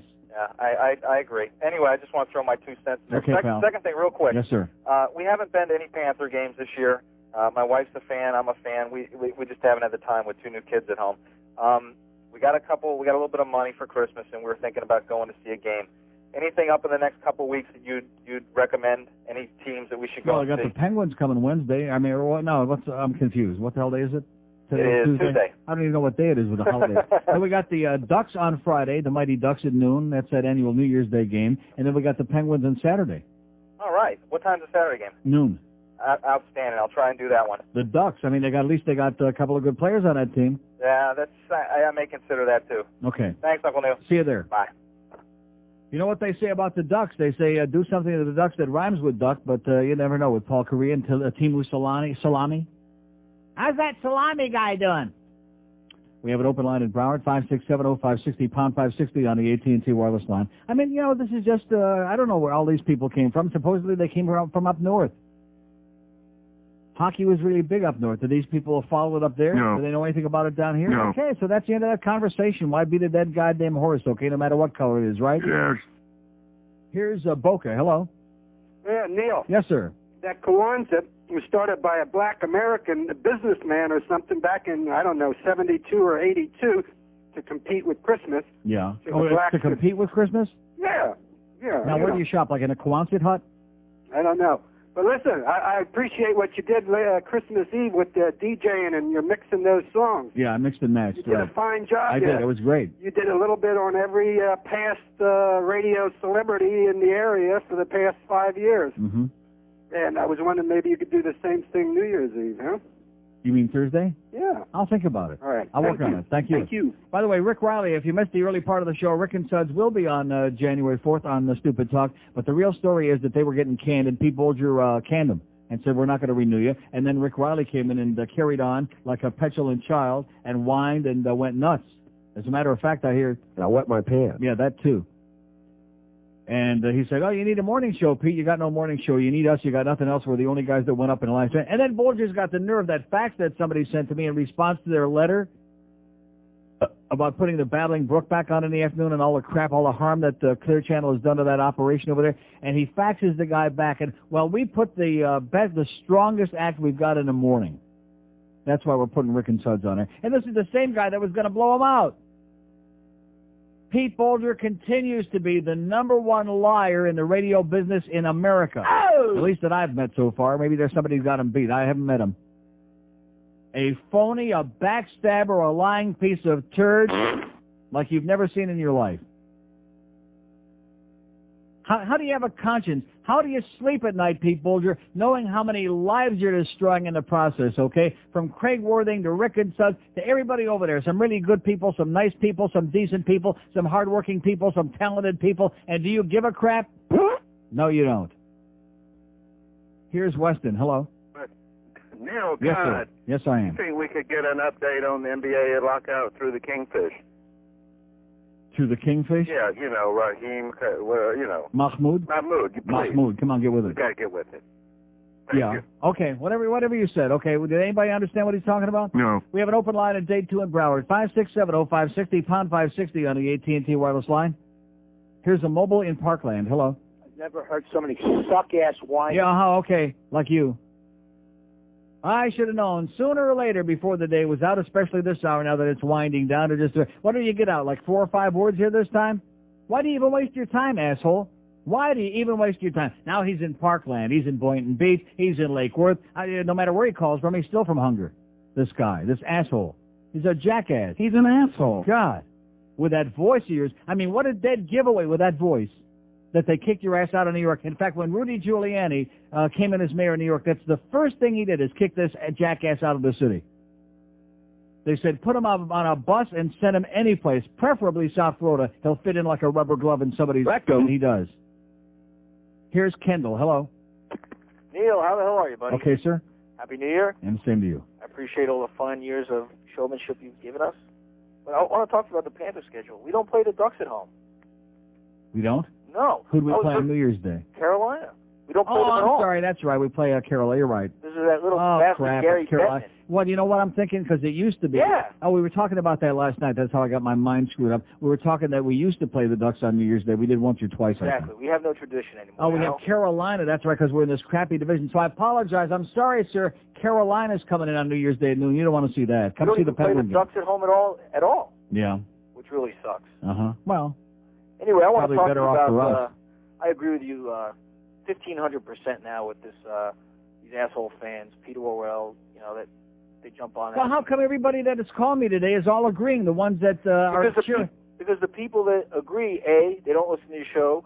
B, they No, don't know that's not true. Okay, that is maybe- absolutely incorrect. Well, you know, okay, they don't know anything about hockey. A, B, if they were to call your show, they're not. They're gonna say, oh, it's a great. You know, they don't know. What are they going to say? Nothing.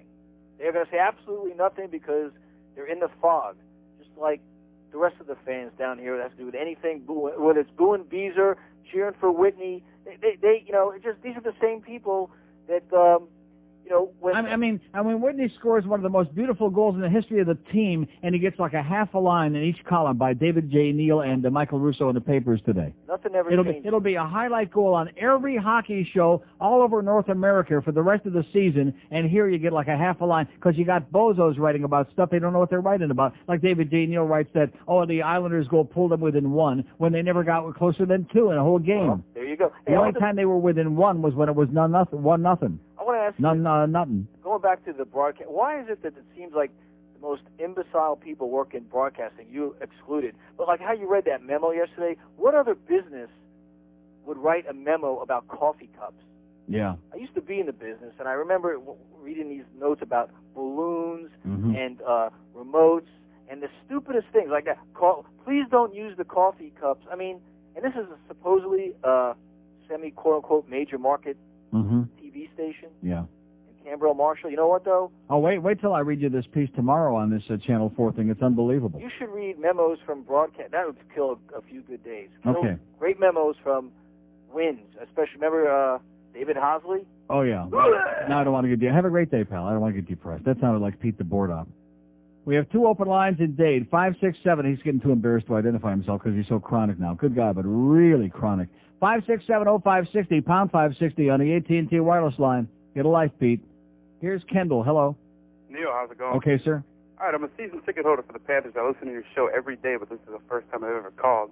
All right. And first of all, I was going to tell you about the Mighty Duck game, but the guy... I just got a brain fart on that because they played the Ducks either last year or the year before. Yeah, they usually do play the Ducks. Well, I have season tickets up in the upper level, and I have a few things that I noticed every game that you haven't pointed out. Okay. First of all, the scoreboard operations. Why isn't that guy fired yet?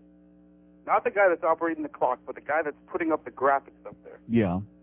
During the Washington game, when they showed the goalie matchup and the starting lineup, you didn't notice it, because I know you would have talked about this one. For Olaf Kolzig, they spelled his name Cold Jizz. Cold Jizz? Right. Yeah. Instead of Zig. Maybe Cold that's something Jizz. else on their mind, yeah. And then last night, Kavasha scores a goal. They put him up there for a penalty. It said Panthers penalty, Oleg Kavasha, 2 minutes. Instead of Panthers goal. Well, you do understand that most of those people in that arena don't know Kasha from Kavasha? They don't know the difference? You know, the people up there have no clue what they're doing. Yeah. They're just getting paid whatever it is per the hour. Yeah, you know, the fact that the sound guy has still got a job this many weeks into the season with the horrendous job that he's done, I guess if you got a job there, you have a job for life for whatever reason. And that was another thing I wanted to talk about was the sound. They put speakers up in the upper level, like little cube speakers. Yeah. I know you sit in the lower level. Oh, and by the way, somebody told me, I don't want to say who told me, but little birdie told me that when they put the speaker system in there, the speakers have all been installed backwards, which is why it sounds so bad. That wouldn't surprise me. No, and I'm not making that up. That's a true story. The speakers were installed backwards. Well, you know, they put these speakers up in the upper level halfway through into the season. Yeah. And some games they use them, and just like last night, they don't use them. And I know you say it's too loud in the lower bowl, but in the upper bowl last night, you couldn't hear anything. Really? You can't hear anything. Why can't they just turn those speakers on in the upper level? I mean, it's ridiculous. They put these speakers up there. They weren't up there at the beginning of the season. Yeah. They put them up there now, and then they don't use them. And last night, you could just hear the guy mumbling. Well, that's what we had the week before, so it kind of balances out now. Yeah. That one game, I believe it was the Capitals game. Right. Was pretty loud. Couldn't they have understand what he was saying. up there.